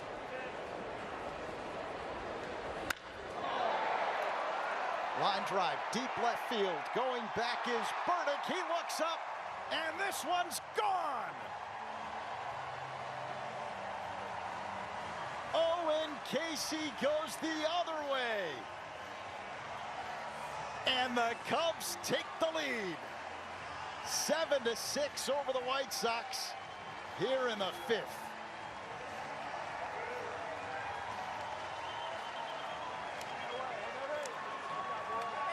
First home run of the spring for Casey. Or try to do too much. Whatever you want to do, Owen Casey. The ball hits your bat right now. What a swing. That's what I said, though. He's shortened up. He's strong enough. He's a big dude. It doesn't matter if he last at bat a little squibbler to shortstop. He's got the sick flow going in there, showing everybody his hair. That's the reason he hit a homer, right? It's a glorious look, if I may say so myself. But I love to see it. Puts the Cubs up 7-6. Oppo pop. Owen Casey, have a spring. This home run replay is brought to you by Toyota, official vehicle of the Chicago Cubs. 3-2 count. Catcher wanting to go in. Dunsing misses out over the plate. Owen Casey making him pay. Just gets out, but just enough. 2-2 the count to David Bodie. That has to feel good. Young kid coming into big league camp. Inside, full count. Yeah, and just to think, in this game alone, this inning alone, the way the top half of the 5th inning kind of spiraled out of control. Yep. With the White Sox taking the lead, scoring 4 times, and the Cubs coming back with some thunder in the last of the 5th. He's going to be talking about that pitch all night. You see there, though, guys, that's what they do when they come in. Hey, this is what I saw. Boom, I'm not trying to get there. He was talking about not dropping his bat head and staying more direct to the ball. And when you do that, that's what happens. You drive the ball out of the ballpark. Bodie hits one to third. Moustakas has it. A throw across in time for out number 3. But what a bottom of the 5th for the Cubs. Owen Casey leaving the yard. And the Cubs have a 7-6 lead over the White Sox after 5.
Back in Mesa, the Cubs with a 7-6 lead over the White Sox as we get set for the top half of the 6th inning. There's a new pitcher for the Cubs. It's tall, lanky, right-handed reliever Julian Merriweather. Really came on strong last season. Yeah, pitched in a lot of high leverage situations. You saw the 69 games with the 5-1 record. A swing and a miss.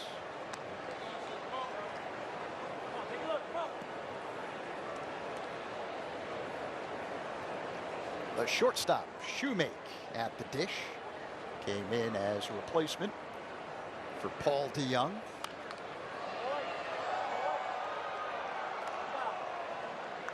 Obviously trying to work on bunting. Something you're not going to see the Cubs doing a whole lot, according to Craig Counsell. Well, usually when you see a bunt for a hit like that, it's early on. I mean, it is early in the count, but now you were 1-1. Now you're 1-2. Merriweather on the mound. He can throw whatever he wants. Shoemake pops it up. Foul out of play. If I'm Shoemake, I'm not trying to give up any at bats right now.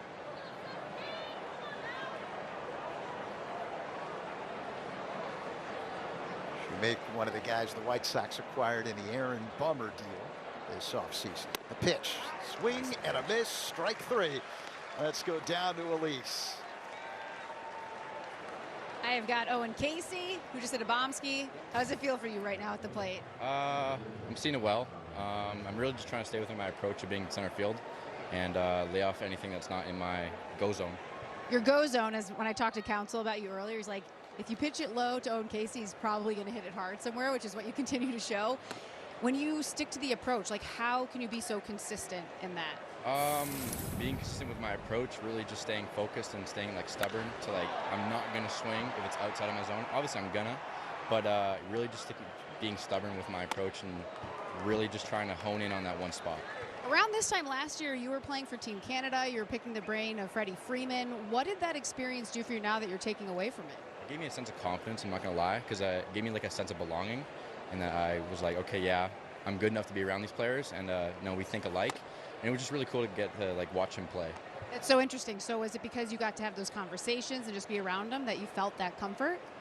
Honestly, just watching him go about his day, and not even only him, just like being around big leaguers, it really gave me the sense of confidence, yeah. The time that you get now, what do you take away from your teammates and what you observe from them? Everyone is good, but really just try to learn everything I can, be a fly on the wall, and basically just be a good teammate. What are some of the things that you have picked up that maybe you haven't done that you're like, oh yeah, I like that, I could do that? Honestly, a lot of base running stuff from Willie and Nat. It's been really good to learn with that aspect of the game. Really just like how to like really run the bases properly, better, I should say, and how it can really affect the game.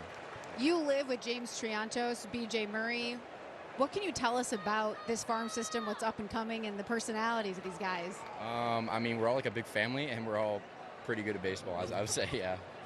Hey, we can leave it with that. Owen, thank you so much. Appreciate it. Very much. Zach, back to you. Great stuff, Elise. Thank you so much. That sense of belonging, such a big deal for a young player. As Sosa looks at a ball low. Remember the first time you felt like you truly belonged in the big leagues? Yeah, for sure. And I think this is going to do nothing but help. I mean, obviously being around Freddie Freeman, playing for Team Canada, but being around Nico Horner, Dansby Swanson. Look, and Willie Harris and Mike Napoli had great careers as well. So you're learning from a lot of young guys. He talked about base running. It's getting better at every little thing, and it's so refreshing to hear a guy like Owen Casey talking about my approach and how he's not going to change it. And I'm going to stick to what I do best. And I do a lot of lessons with little kids, and that's what I try to teach them. Stay through the middle of the field. Everybody wants to pull the ball. Look, the inside pitch is a reaction pitch, but Owen Casey knows that I'm a big, bad man. And I get it out over the plate, and you saw right there him be able to hit that homer to left field. Calls it his go zone. Go zone.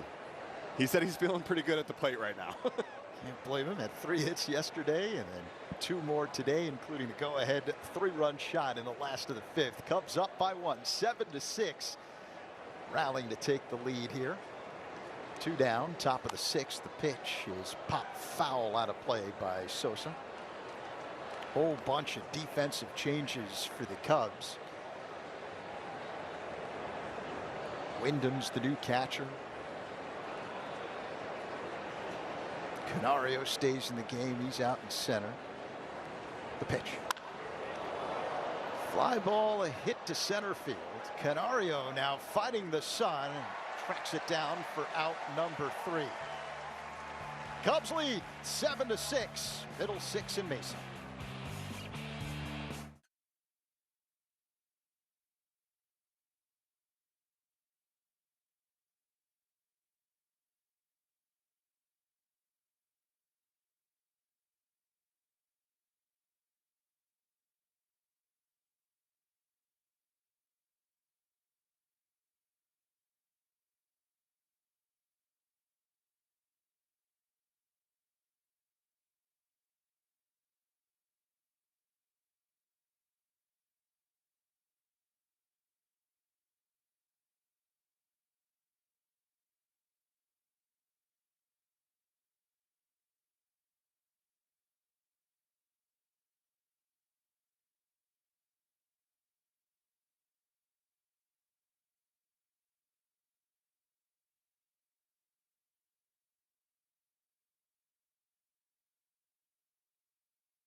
Nick Madrigal leading off the bottom half of the 6th inning for the Cubs. Touki Toussaint back in the game for the White Sox on the mound. And the Cubs with a 7-6 lead.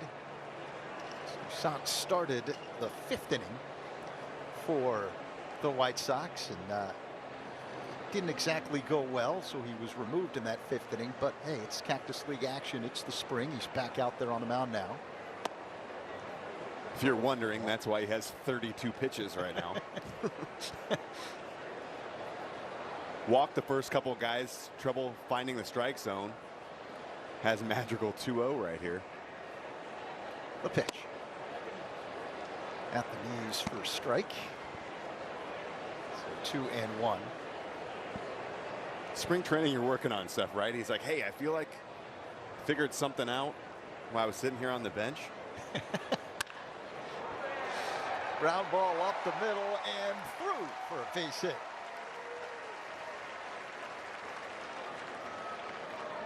Well, Madrigal getting ahead in the count. 2-0, gets a strike down the middle, and then another fastball. Just does what he does, stays back, drives it up the middle. Madrigal, not a whole lot of power, but he's going to make that connection and get your base hits and ends up coming out of the game. So Chase Strumpf, the pinch runner at first. Alexander Canario at the plate. And he takes a breaking ball in the dirt. It's always nice when you're in spring training and you kind of salvage the day, right? I know Madrigal had a walk earlier, but you're 0 for 2, go in, be able to get a knock and just take that confidence into the next day. Been a wild couple of innings here in Mesa. That pitch squirts past Robinson, but Strumpf stays at first. Cubs tied it up. Might want to go back down and sit down on the bench. Getting behind both batters 2-0. And Canario, you better watch out. You throw that 2-0 heater over the middle of the plate to this guy. Taps it foul at the plate. Took a bite out of the catcher Robinson. Yeah, Cubs tied up the game at 2, scoring twice in the 4th. Then in the 5th inning, a slugfest emerged. The White Sox took the lead, scoring 4 times thanks to some help from the sun, as the Cubs misplayed a couple of balls in the outfield because of that sun. But the Cubs jump right back to it with 5 of their own in the last of the 5th. Owen Casey, a 3-run job the other way for the lead. Nice take right there by Canario. Owen Casey talking about staying in his go zone, right? Canario, same thing, looking out over the plate, now getting himself into another 3-1 hitters count. Low and outside for ball 4. The Cubs with men at first and second now, with no one out in the 6th. A whole bunch of defensive changes now for the White Sox.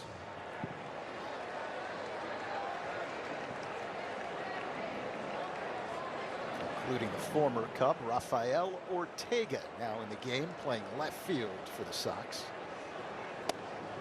Matt Mervis pinch hitting, looks at a strike.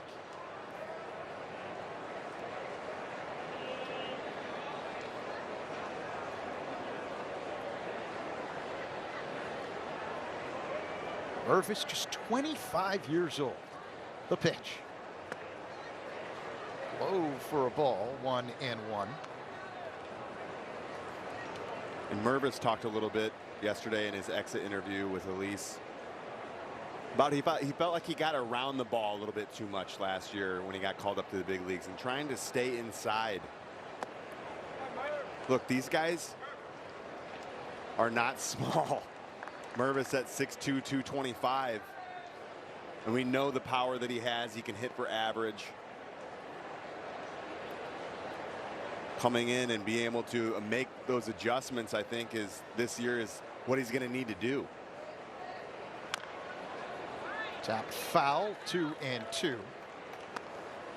We forget sometimes. He did struggle, obviously, at the major league level last year. 27 games with the Cubs, a 167 average, 3 homers, 11 RBIs. But at Iowa last year, hit 22 home runs, 78 ribbies, 282 average. And you know what he did the year before? Just swings, taps one at the plate. Took a bite out of his leg. That does not feel good.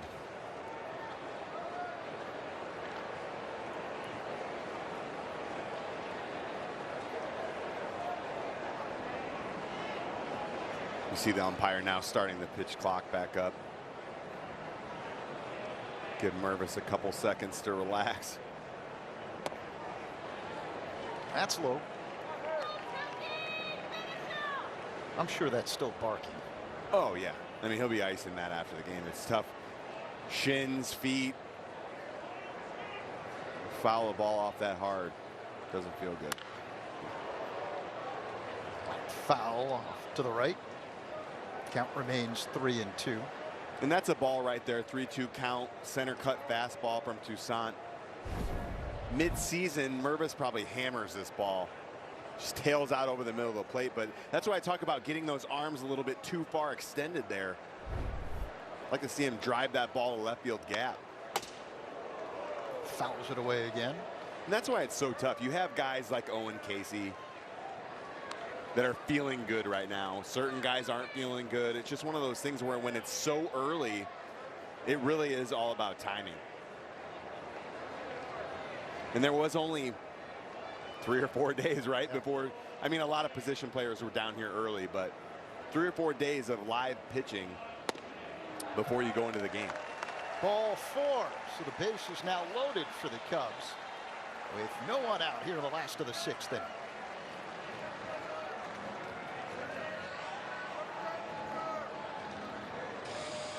Jordan Wogu will step to the plate for the first time here today. Came in as a defensive replacement in the top half of the 6th inning.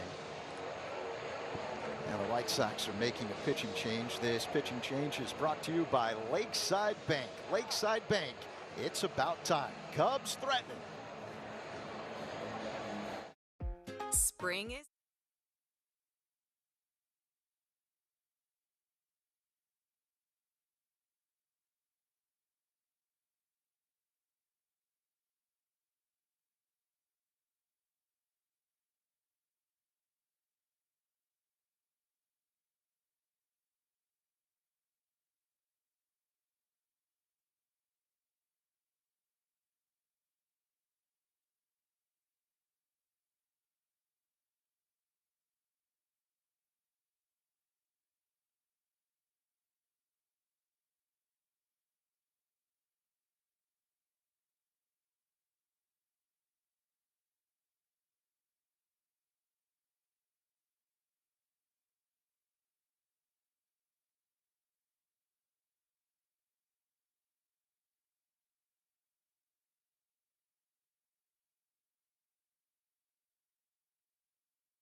You can see it here. This is the 10-year anniversary of the Cubs opening their spring training stadium here in Mesa, which leads us to our Prevagen memorable moment. We take you back to February 27, 2014. The first game at the new stadium, the Cubs and Diamondbacks drew a Cactus League record of 14,486. The pregame celebration included fireworks and remarks by Cubs chairman Tom Ricketts. Fergie Jenkins led the crowd in Take Me Out to the Ball Game. Sloan Park is the largest spring training stadium by capacity in Major League Baseball. The single game attendance record came on February 25th of last year when the Cubs packed in 16,152 fans against the Giants. Guys, it is no different than Wrigley. The energy here at Sloan Park is always amazing. I mean, look at this. It really is. It's crazy that it's been 10 years already. I remember my first spring training with the Cubs was actually in 2014, so got to welcome in the new Sloan Stadium. I tell you what, Arizona spring training is hard to beat, and this is a great place. It's so convenient. It's right across the street from where you do all the spring training warm-up stuff before you walk over to the stadium. It's not super far. They bring you over in a golf cart, but the whole complex itself is first class. Jordan Wogu fouls the first pitch from Everett Hazelwood. Back out of play, 0-1. Hazelwood, a 6'2" right-hander, 210 pounds, just 24 years old. Bases loaded for the Cubs. No one out here in the last of the sixth. The pitch. Foul out of play again. 0-2. Yeah, there's Cactus League action, and then there's Cactus League action at Sloan Park. It's a completely different atmosphere than the rest of the league. Yeah, and I mean, it's busy during the week, but when you start getting Friday, Saturday, Sunday day games at Sloan Park, Lisa's right. It's almost like Wrigley, just on a smaller scale. That one up high. White Sox pitchers today really having trouble throwing strikes. Hard throwers, but can't find the zone. Here's the 1-2 delivery. Hazelwood to Wogu. Fouled away. 12,000 plus in attendance at Sloan Park. Wogu's just 24 years old. Third round pick of the Cubs in 2020. Born in Canada. Went to high school in Michigan before attending the University of Michigan. Bounces it foul again. Grew up in Ann Arbor. Both of his parents are professors at the University of Michigan. He's a computer science engineering major. Taking a wild stab here and just saying he's smarter than the two of us. Yeah. That's a given. Elise went to Cornell. I'm not including her in this. Swing and a miss. One away.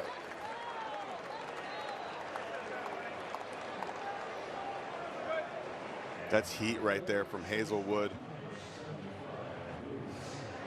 Talk about getting to that point in the game right now where you got a lot of minor league guys coming in trying to show what they can do. 24-year-old Luis Vasquez at the plate. The pitch outside. Vasquez, native of Puerto Rico, 14th round pick back in 2017. Between AA and AAA last season, hit .271, homered 20 times, 80 RBIs, an OPS of better than 800. Now the pitch. This is another one of those young Cubs prospect that at the beginning was known for his gloves, smooth over there at shortstop, but you talk about last year with the 20 homers, is really picking it up offensively, and he's looked so good so far this spring training too. Taps it foul. So 2-1 the count. Vasquez.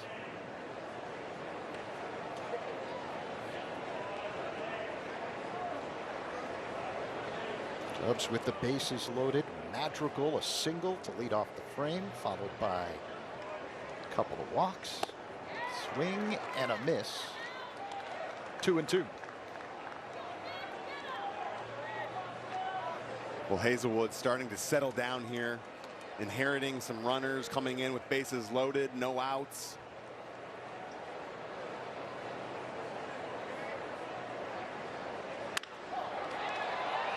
Bouncing ball to third. Ramos comes home, and then the throw by Robinson goes all the way to right field, and Cubs are going to put a few more on the board. And now the White Sox have a rundown going, and that ends the inning. But the Cubs now up 8-6 over the White Sox after 6.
Chicago Cubs baseball on Marquee Sports Network is brought to you by your local Hyundai dealers.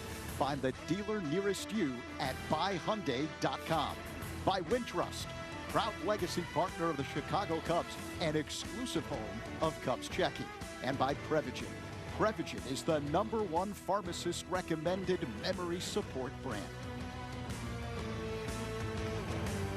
It's the Cubs on top of the White Sox, 9-6, as we begin the top half of the 7th inning. Jose Cuas now on the mound pitching for the Cubs.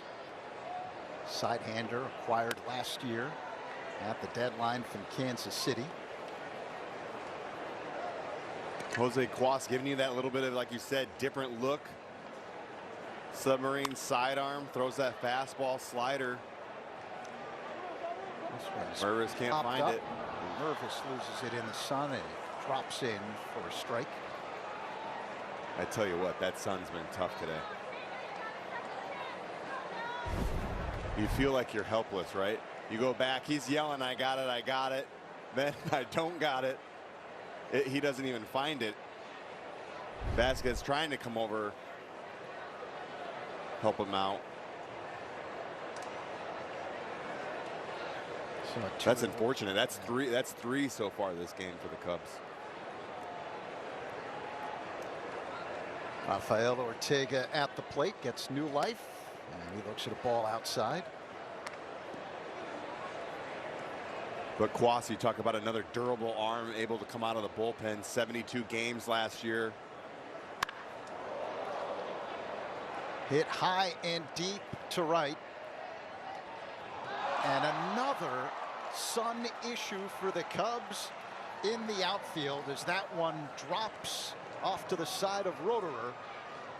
And Rafael Ortega ends up at third base. Well, at least we know it wasn't a fluke with PCA just not able to find the ball out there in center field. You see out there Roederer and right. It's almost like he gets crossed up and then his glove has to come across his eyes and then he loses track of the ball.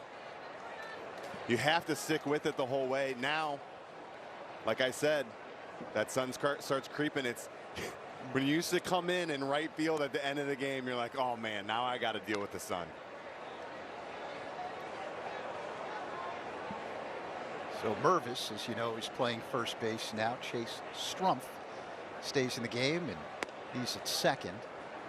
And that was Strump that was going over there to try to help Mervis catch that fly ball. Not Vasquez is playing short. Chucky Robinson at the plate. Ortega at third. Swing and a miss. And you're just glad that it's spring training, right? Get those bugs out of the way. That high sky, the sun. Like I said, it's frustrating for a pitcher when they know that they made a good pitch.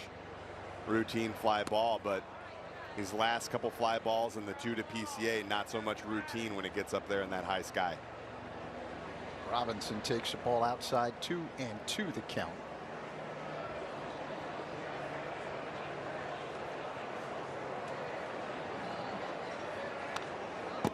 Foul back. Robinson grew up in downstate Danville. Going no batting gloves. Comes from a baseball family. His dad was part of the Cubs farm system in the early 90s. Popped up. And again, fighting the sun and making the catch is Jose Cuas.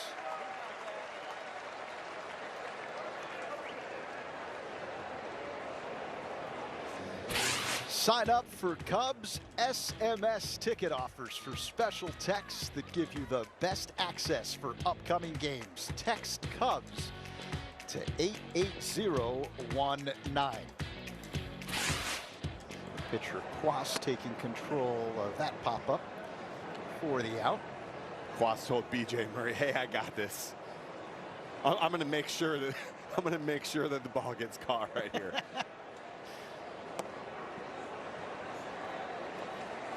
Man, it is tough. I'm telling you, though, it's tough in the outfield. Day games in Arizona. Center and right. Left, you don't get it so much because the sun's right over the back, like I said, home plate. Left field's not too bad, but you see that right side now with Mervis. And then Roederer in right field.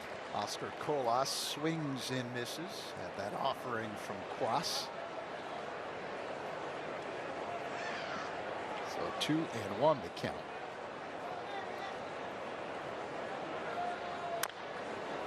Tap foul off to the left. 2-2. And we talked about this yesterday at the end of the game. Now the shadows start creeping over into the field. Gets tough pretty soon. If the game keeps continuing going longer, you got the shadow of coming in where the batter's in the shade and the pitcher's in the sun. A swing and a miss. Strike 3. Colas is retired. Nice pitch here by Jose Cuas. We talk about that slider. Oof. Looks like it's on the outside corner. Breaks off the plate in. As a lefty, you got no chance hitting that. So a pinch hitter now at the plate for the White Sox. Zach DeLoach. Fouls the first offering away. Foul. Off to the left.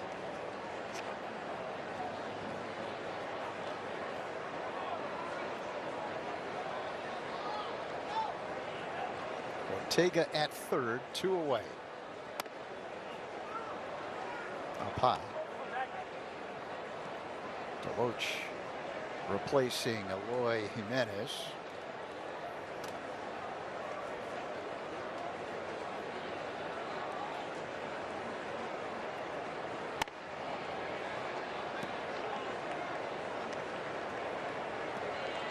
Cuas maybe rushing a little bit right now. Settle down.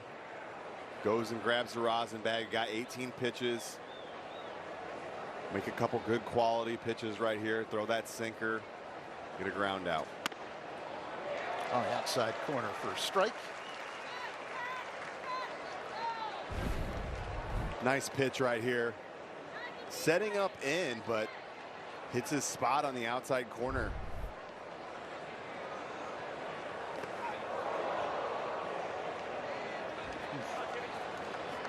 That one darted in and got DeLoach.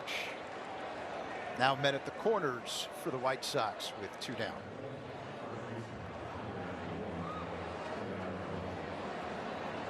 bring up the first baseman, the big Tim Elko. Came in as a defensive replacement.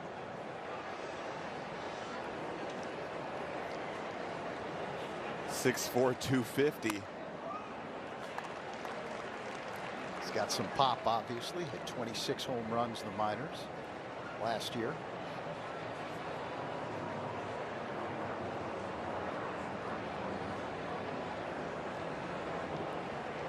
The 0-1 by Quas. Soft moving grounder to third. And Murray makes the play. That ends the top half of the seventh. Time to stretch in Mesa. This is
Bottom of the seventh inning in Mesa. It's the Cubs with a 9-6 lead over the White Sox.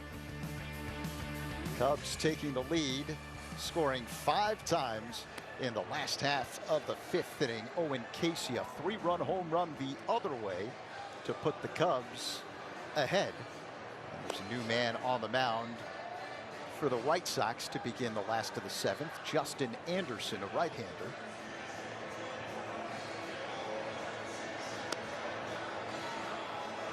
Justin Steele started this one, making his spring debut for the Cubs. Steele went 3 innings, gave up 2 runs on 2 hits, 1 walk, and 2 strikeouts.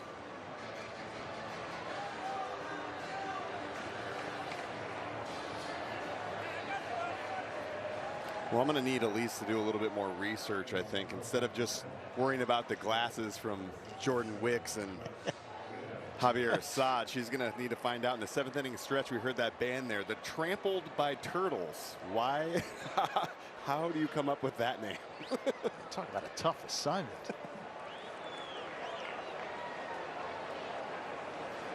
So Bryce Wyndham is at the plate. And there's a pitch clock violation to begin the frame called on the pitcher Anderson. So it's now 2-0. You throw 1 pitch and you're 2-0 behind the batter already. And if you're Wyndham, take advantage, right? Wyndham doesn't strike out a lot, doesn't walk a lot. Just a solid approach. It's a ball outside.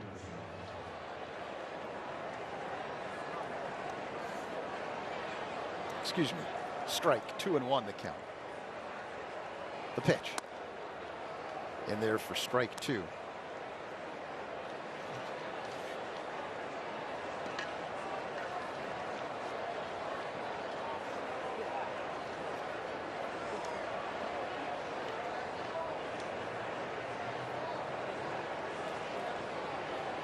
Wyndham, an excellent athlete.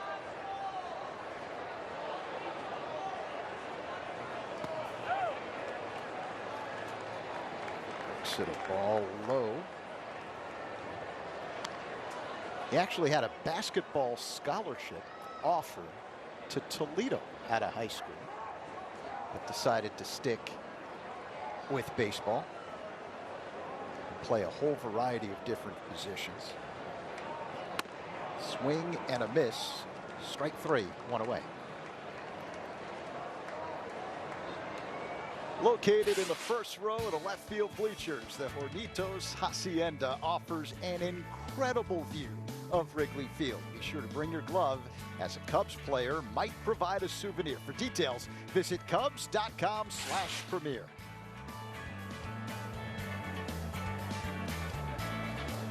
At Sloan Park. It's in right field. It's in right field.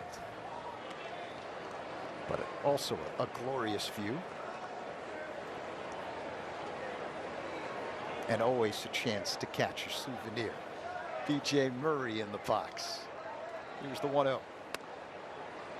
In there for a strike.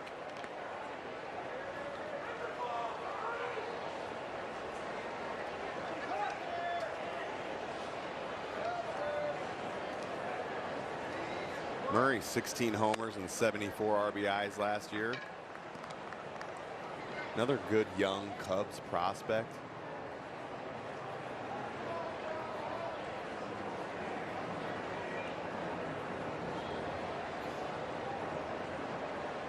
Anderson deals. In there for strike 2. Anderson, after going 2-0 on the first batter, really settling down. Getting that strike out of Wyndham, now 2-2 against Murray.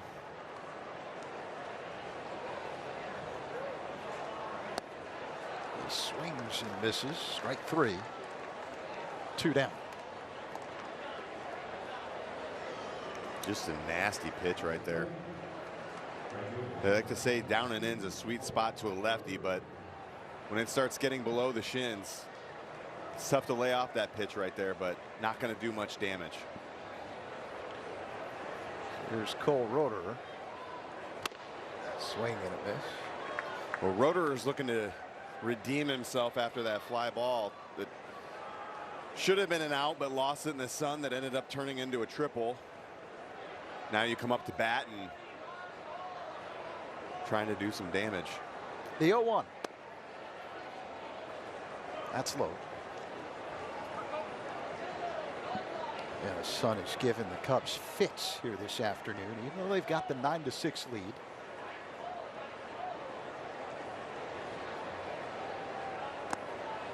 In the dirt.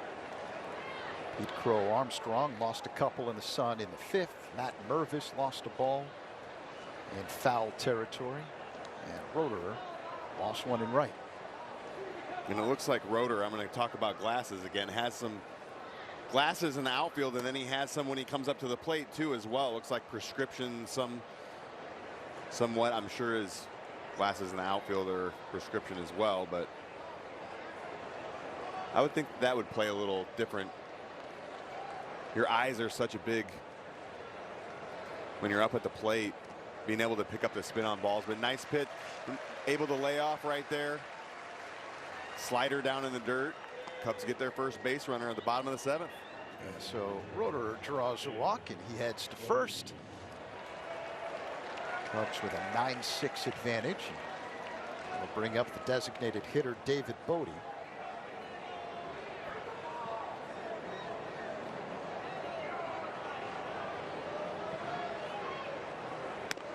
Outside, ball 1.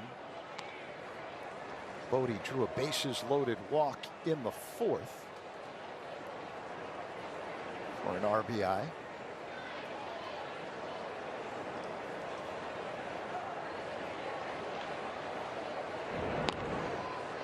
Roederer gets back.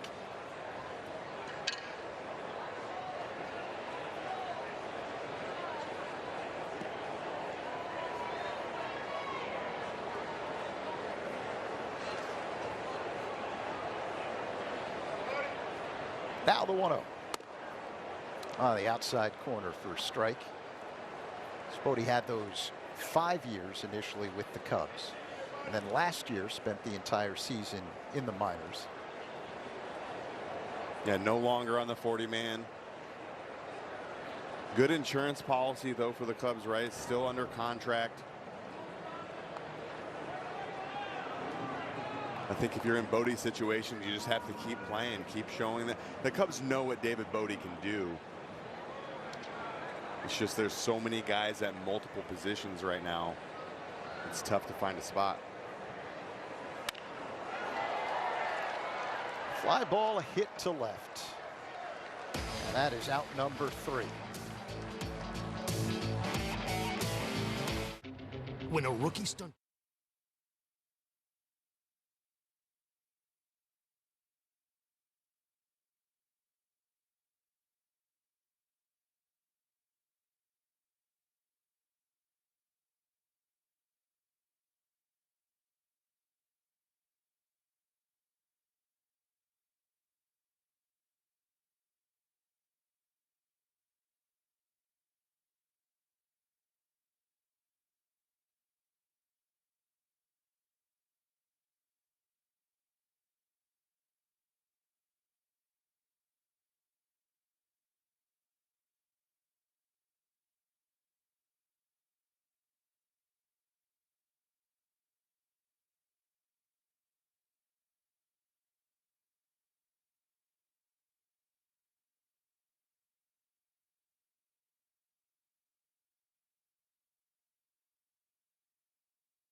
Chemo, feeling pretty good after just a little bit of nauseous, but today, after a good night's sleep, 2 nights in a row, feeling great.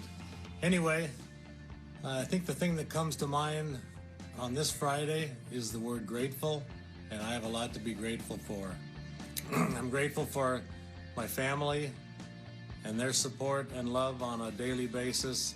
I'm grateful for my friends, neighbors, but also grateful for the community that I live in.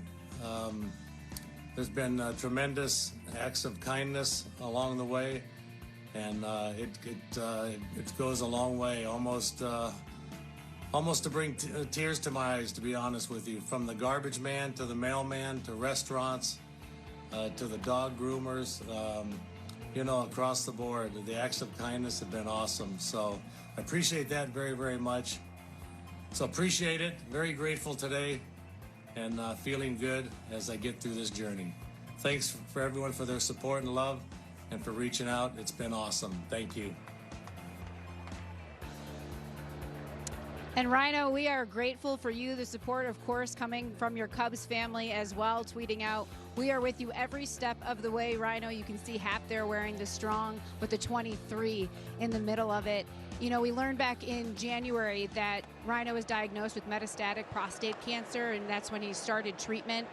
It is no surprise to hear about all the support he is getting. Rhino is such a good person, and it'll be no surprise when we get the news that he has beat this, just like I texted him.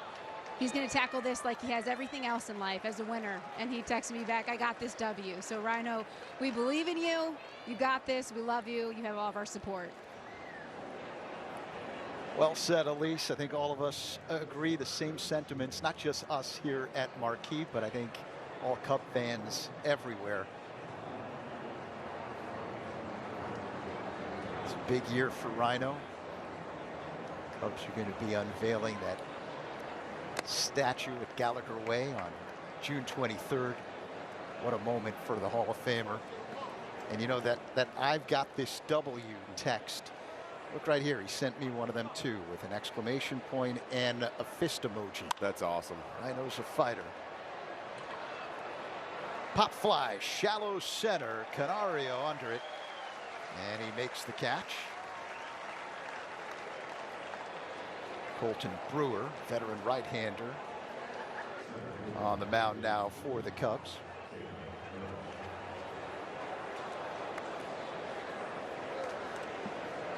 And if you're the Cubs relief pitchers coming in now, you're just trying to pump strikes, right? You got a lead 9-6, top 8.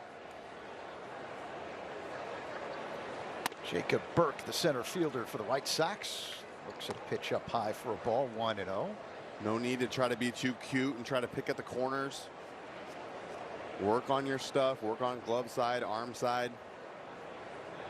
Throw your breaking ball and get a double play. Tapper to third, and Cubs can't handle that one, so everyone's safe. B.J. Murray came in charging, knew he had to get rid of it quick. Yeah, tough play right here. B.J. Murray coming in. You see the shadows. Just maybe takes his eye off the ball, trying to come up a little bit too quick, but Brewer trying to get it on the rebound and make the play himself, but unfortunately unable to successfully get the second out of the inning. Lenyn Sosa, the second baseman at the plate. Ball one. So interesting, you said the sun can also have an impact when it comes to ground balls. Oh yeah, absolutely. I mean, when you start getting shadows creeping over, and you saw the third base, it's like the light came over. There's one. Nice. For the turn, makes it two. Double play. Inning over.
Cubs leading the White Sox 9-6 as we begin the bottom of the eighth inning. Justin Steele making his Cactus League debut earlier today.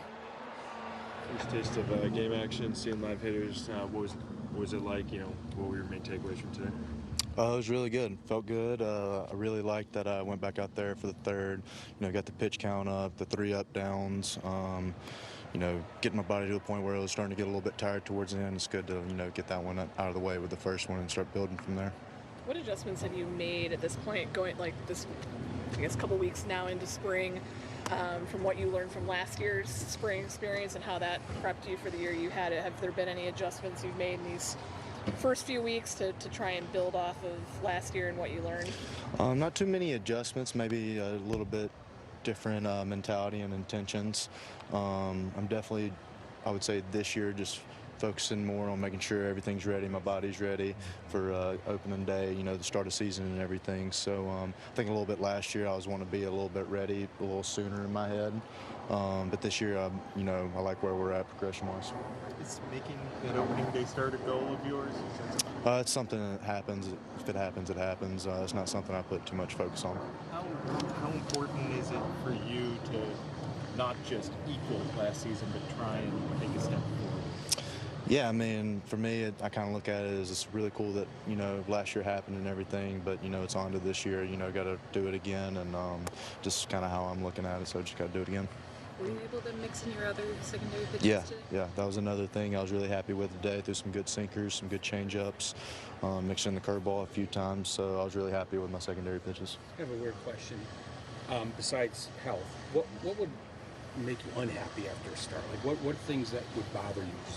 The way it's coming out? Probably just, you know, like missing and not making an adjustment.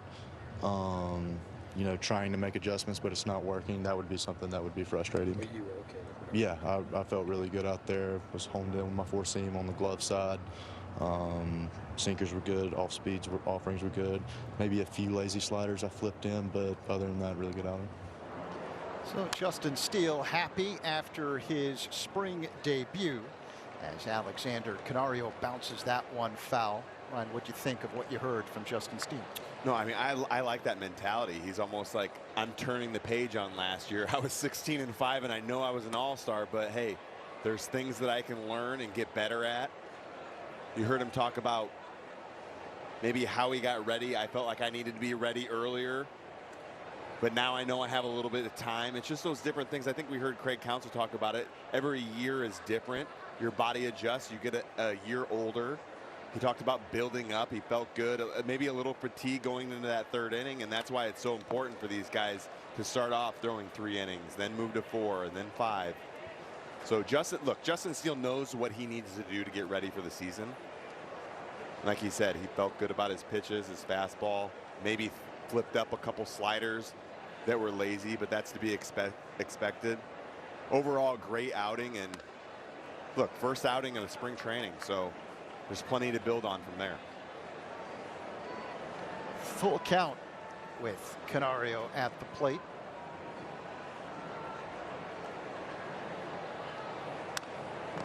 Fouls it back. The new pitcher on the mound for the White Sox here in the bottom of the 8th inning is right-hander Jonathan Cannon.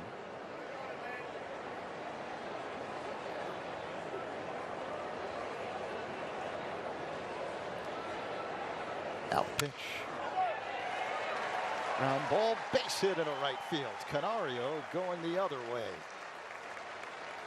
Hey, Cubs fans, go to MarqueeSportsNetwork.com for the latest Cub news and in-depth feature stories presented by Jeff Vukovich, your local Nationwide insurance agent. Visit JeffVuk.com. Nationwide is on your side.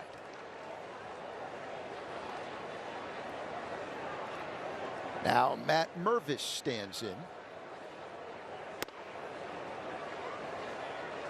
Nice piece of hitting there by Canario. Got to a 3-2 count, fastball in, didn't try to do too much. I know he broke his bat, but it went down a hero, getting a knock in between first and second base.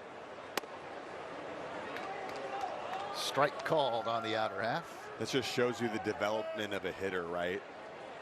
Maybe early on he tries to get too big, swings through that, or grounds out, but knows that, hey, I'm not trying to do too much right here. That's what I've been most impressed with these young hitters later on in the game, where, hey, the game's kind of dragging on in spring training. Different guys, you're facing a new guy every single inning pitching. You still have to stay focused and stay with your approach, like Owen Casey said.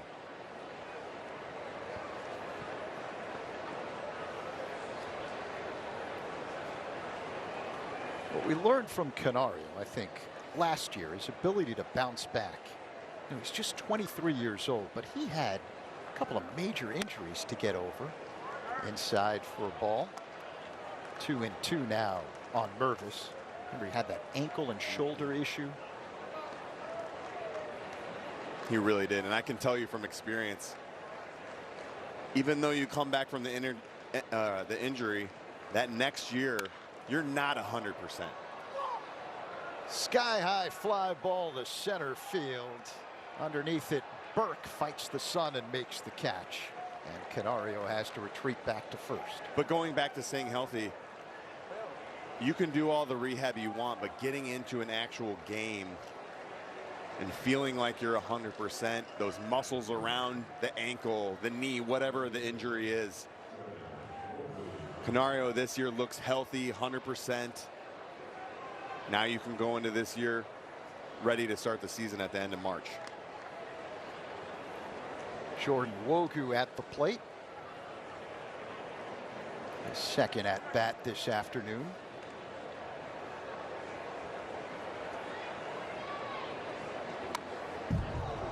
Fouled away. Elise, what do you have?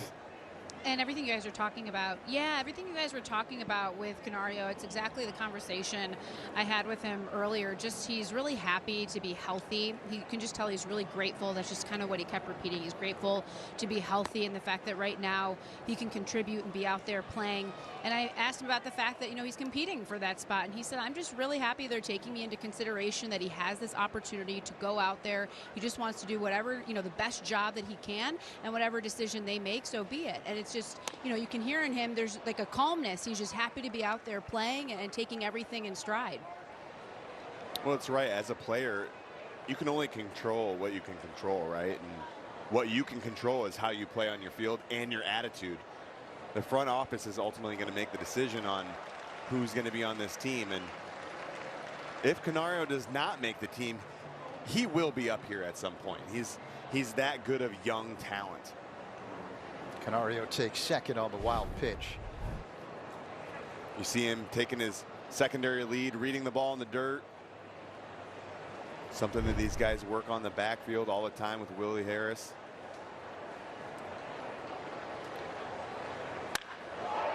Smoked up the middle for a base hit. Canario rounds third. He's coming home. A throw nowhere near in time. It's cut off, and the Cubs extend the lead. RBI single for Jordan Wogu. Look at that smile. It's 10-6 Cubs over the White Sox here in the 8th. Well, took a couple good hacks last at bat. Nothing to show for it, but this at bat, Nwogu, nice fastball extension up through the middle.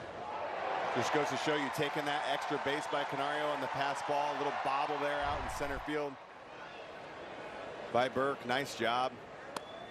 Nice hit to tack another run on the board. 10-6 Cubs. Luis Vasquez at the plate. 0-1 the count.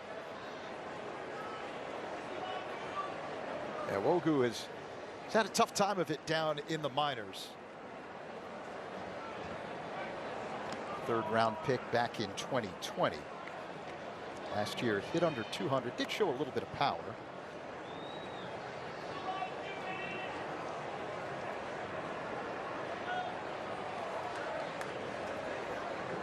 The pitch.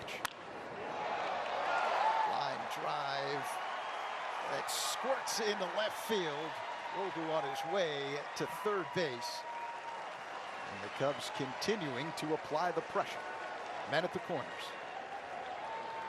Well, Vasquez continues to put barrel to ball. You put the ball in play and good things are going to happen. Little slider here, stays nice level swing, head down.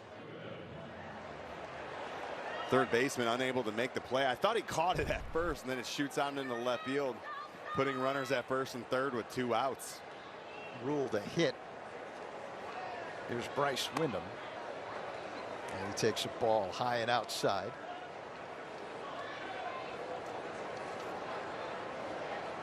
Windham, 27 years old. The pitch. Swing and a miss. Mentioned earlier, turned down a college basketball scholarship offer from Toledo to play college baseball at Old Dominion. Over there, he played second, third, shortstop, all 3 outfield positions.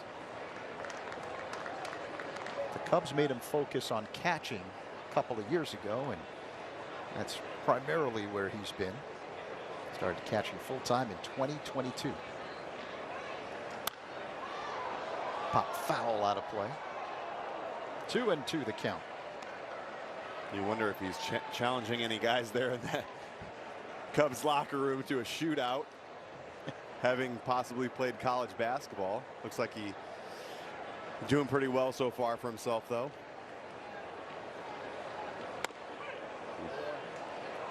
Oh, strike 3. That one hugged the inner half. Cubs strand 2 but score 1. 10-6 over the White Sox.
For the 9th inning in Mesa, the Cubs leading the White Sox 10-6. Welcome to the Budweiser broadcast booth. This Bud's for you. Alongside Ryan Sweeney, Zach Zaidman with you. Justin Steele made his Cactus League debut. But the story in this one, to me, is the offensive contributions from the young guys. It really is, and it's the Owen Casey that continues to put great at-bats together. Goes out there with a 3-run homer, but Matt Shaw staying inside the baseball. We've seen this before. Had a triple off the opposite field wall the other day and shoots a single into right field. Then Owen Casey had a little knock to shortstop earlier in the game, but then 2 strikes, stays inside the baseball. 3-run homer puts the Cubs in the lead, 7-6. Craig Counsell has to be happy with the young guys on the team, the production that they've been putting up in this spring training early. Rafael Ortega at the plate for the White Sox to lead off the 9th inning.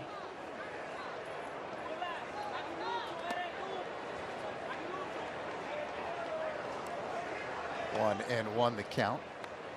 Riley Thompson, the new man on the mound for the Cubs, right-handed reliever from Louisville.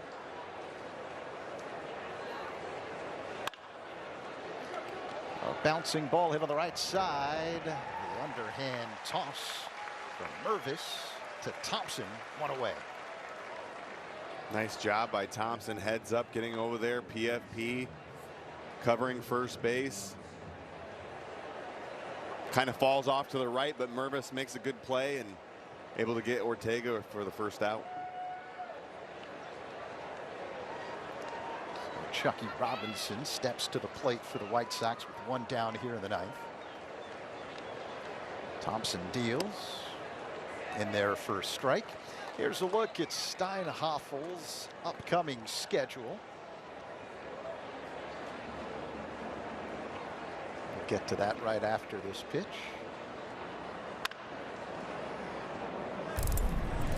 So tomorrow, a special day for the Cubs as Shota Imanaga makes his Cactus League debut, and the Cubs take on the Dodgers. And then the Cubs close out the weekend on Sunday against the Cleveland Guardians. Shota versus Ohtani. That'll be a fun matchup to see. Going to be huge globally as right, well I know, as right? I can see the smile on your face. I mean, anytime Shohei Ohtani is involved, absolutely, it's a big deal, regardless of who's playing, right? But now you have another young superstar. Signed a 4-year deal, $53 million contract this offseason, but he spent the last 8 seasons with the Bay Stars. 159 innings pitch, 2.66 ERA, and he has strikeout stuff with those 188 Ks. Oscar Colas at the plate. Look, when you have big league guys like Justin Steele, we talked about it earlier, watching Shota's bullpen and commenting on the way his pitches move. I know he throws a split. Just the way that it comes out of his hand, you know it's something special. And he's a veteran. It's not like you're talking about a young guy who's trying to get himself ready mentally and physically for the majors. This guy's ready to play at a high level because of what he's been used to back in Japan. Yeah, he has the innings, he has the experience. Ball strike. Now it's just getting to have your game plan and work with Yan Gomes and Miguel Amaya and know how to pitch some of these big league hitters. Tapper foul.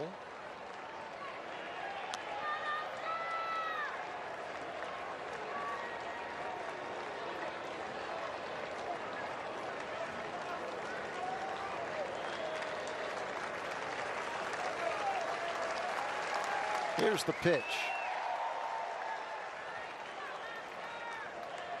Tapped it foul at the plate.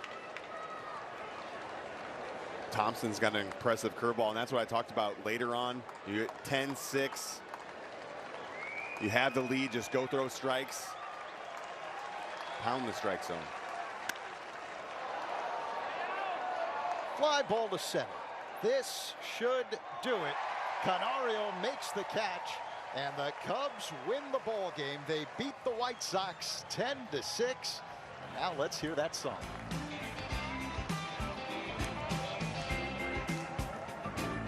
Baseball season's underway. Well, you better get ready for a brand new day. Hey, Chicago, what do you say? The Cubs are gonna win today. They're singing, go Cubs, go! Go Cubs, go! Hey, Chicago, what do you say? The Cubs are gonna win. Go Cubs, go! Go Cubs, go! Hey, Chicago, what do you say? The Cubs are gonna win today. They got the power, they got the speed. Be the best in the National League. Well, this is the year and the Cubs are weak. So come on down to Wrigley Field. We're singing now, go Cubs, go! Go Cubs, go! Hey, Chicago, what do you say? The Cubs are gonna win today. Go Cubs, go! Go Cubs, go! Hey, Chicago, what do you say? The Cubs are gonna win today. Baseball time is here again. We catch it all under the end. So snap the beat and clap your hands. Chicago Cubs got the greatest fan. Hear 'em singing now, go Cubs, go!